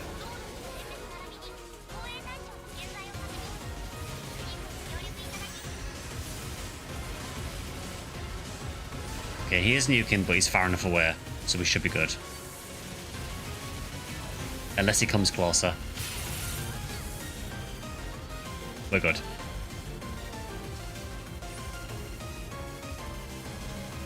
Shaper animated slightly better than NGS. Just slightly, yeah.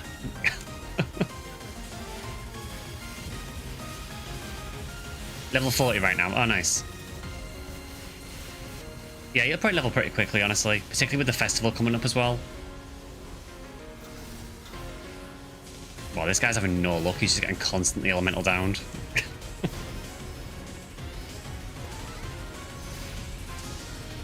Go on then, we'll use Mars because we haven't used it for ages, so let's try it. Can we get a shot off, or are you going to interrupt me? Thank you for the resub, Vector. Morning. I am basically about to end the stream, but thank you. I know you don't want to see NGS, but But yeah, thanks for the resub.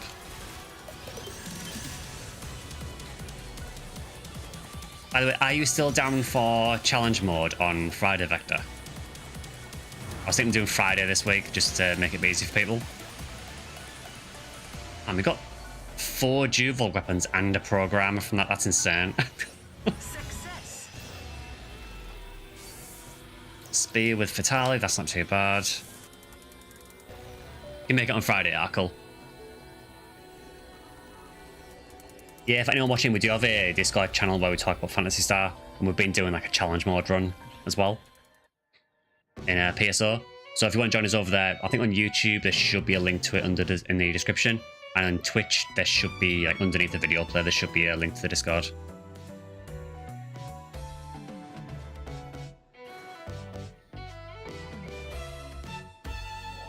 Alright, so let's sell this absolute pile of stuff.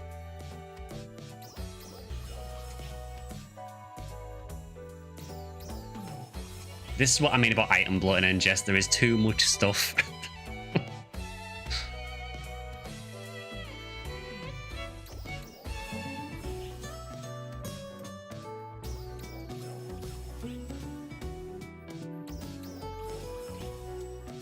I've already got most of these 13 stars, so I'm not too worried. Another programmer, and it has Fixer again as well. Again, not the best one, but I'll take it.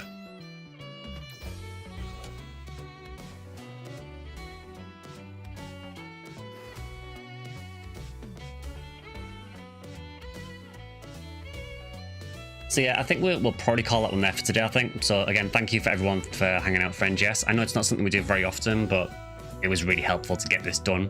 And I thought, you know, why not just tie it into a stream as well? On Wednesday, we will be doing some more Phantasy Star 4. And then the following Sunday, I am hoping that it'll be the PSO anniversary. If the anniversary event starts, it will definitely be PSO. If it hasn't started by then we'll probably play something else until the anniversary starts. But yeah, fingers crossed, I'm hoping it starts next weekend. As usual, if you have enjoyed the stream, you can always like or subscribe. You can follow or sub on Twitch side as well if you want to. I have a X and a Bluesky, they're both SectionSkyly, and I do have a Discord channel that I mentioned earlier as well. Joined and the stream stopped, yeah, I'm so sorry. Yeah, the VOD should be up though on YouTube once it's ended, so if you do want to watch 3 hours of me running through NGS, then feel free. I know that is not everyone's idea of fun. Yeah, no worries, Drac. Thanks for dropping by as well. But yeah, we'll be back on Wednesday for some more Phantasy Star 4. And just a reminder, there will be a video going live on Tuesday as well, which will be a NGS video for members and a Phantasy Star 3 video for non-members. So that'll be Tuesday. And then obviously Phantasy Star 4 stream on Wednesday as well. Yeah, I can't wait to get back into some more Phantasy Star 4. I'm really enjoying that game. But yeah, we'll call it on there for today. So yeah, hope you enjoyed the stream. And whatever you're doing, have a good week. And I will see you guys on Wednesday for some Phantasy Star 4. For some more shenanigans. See you guys.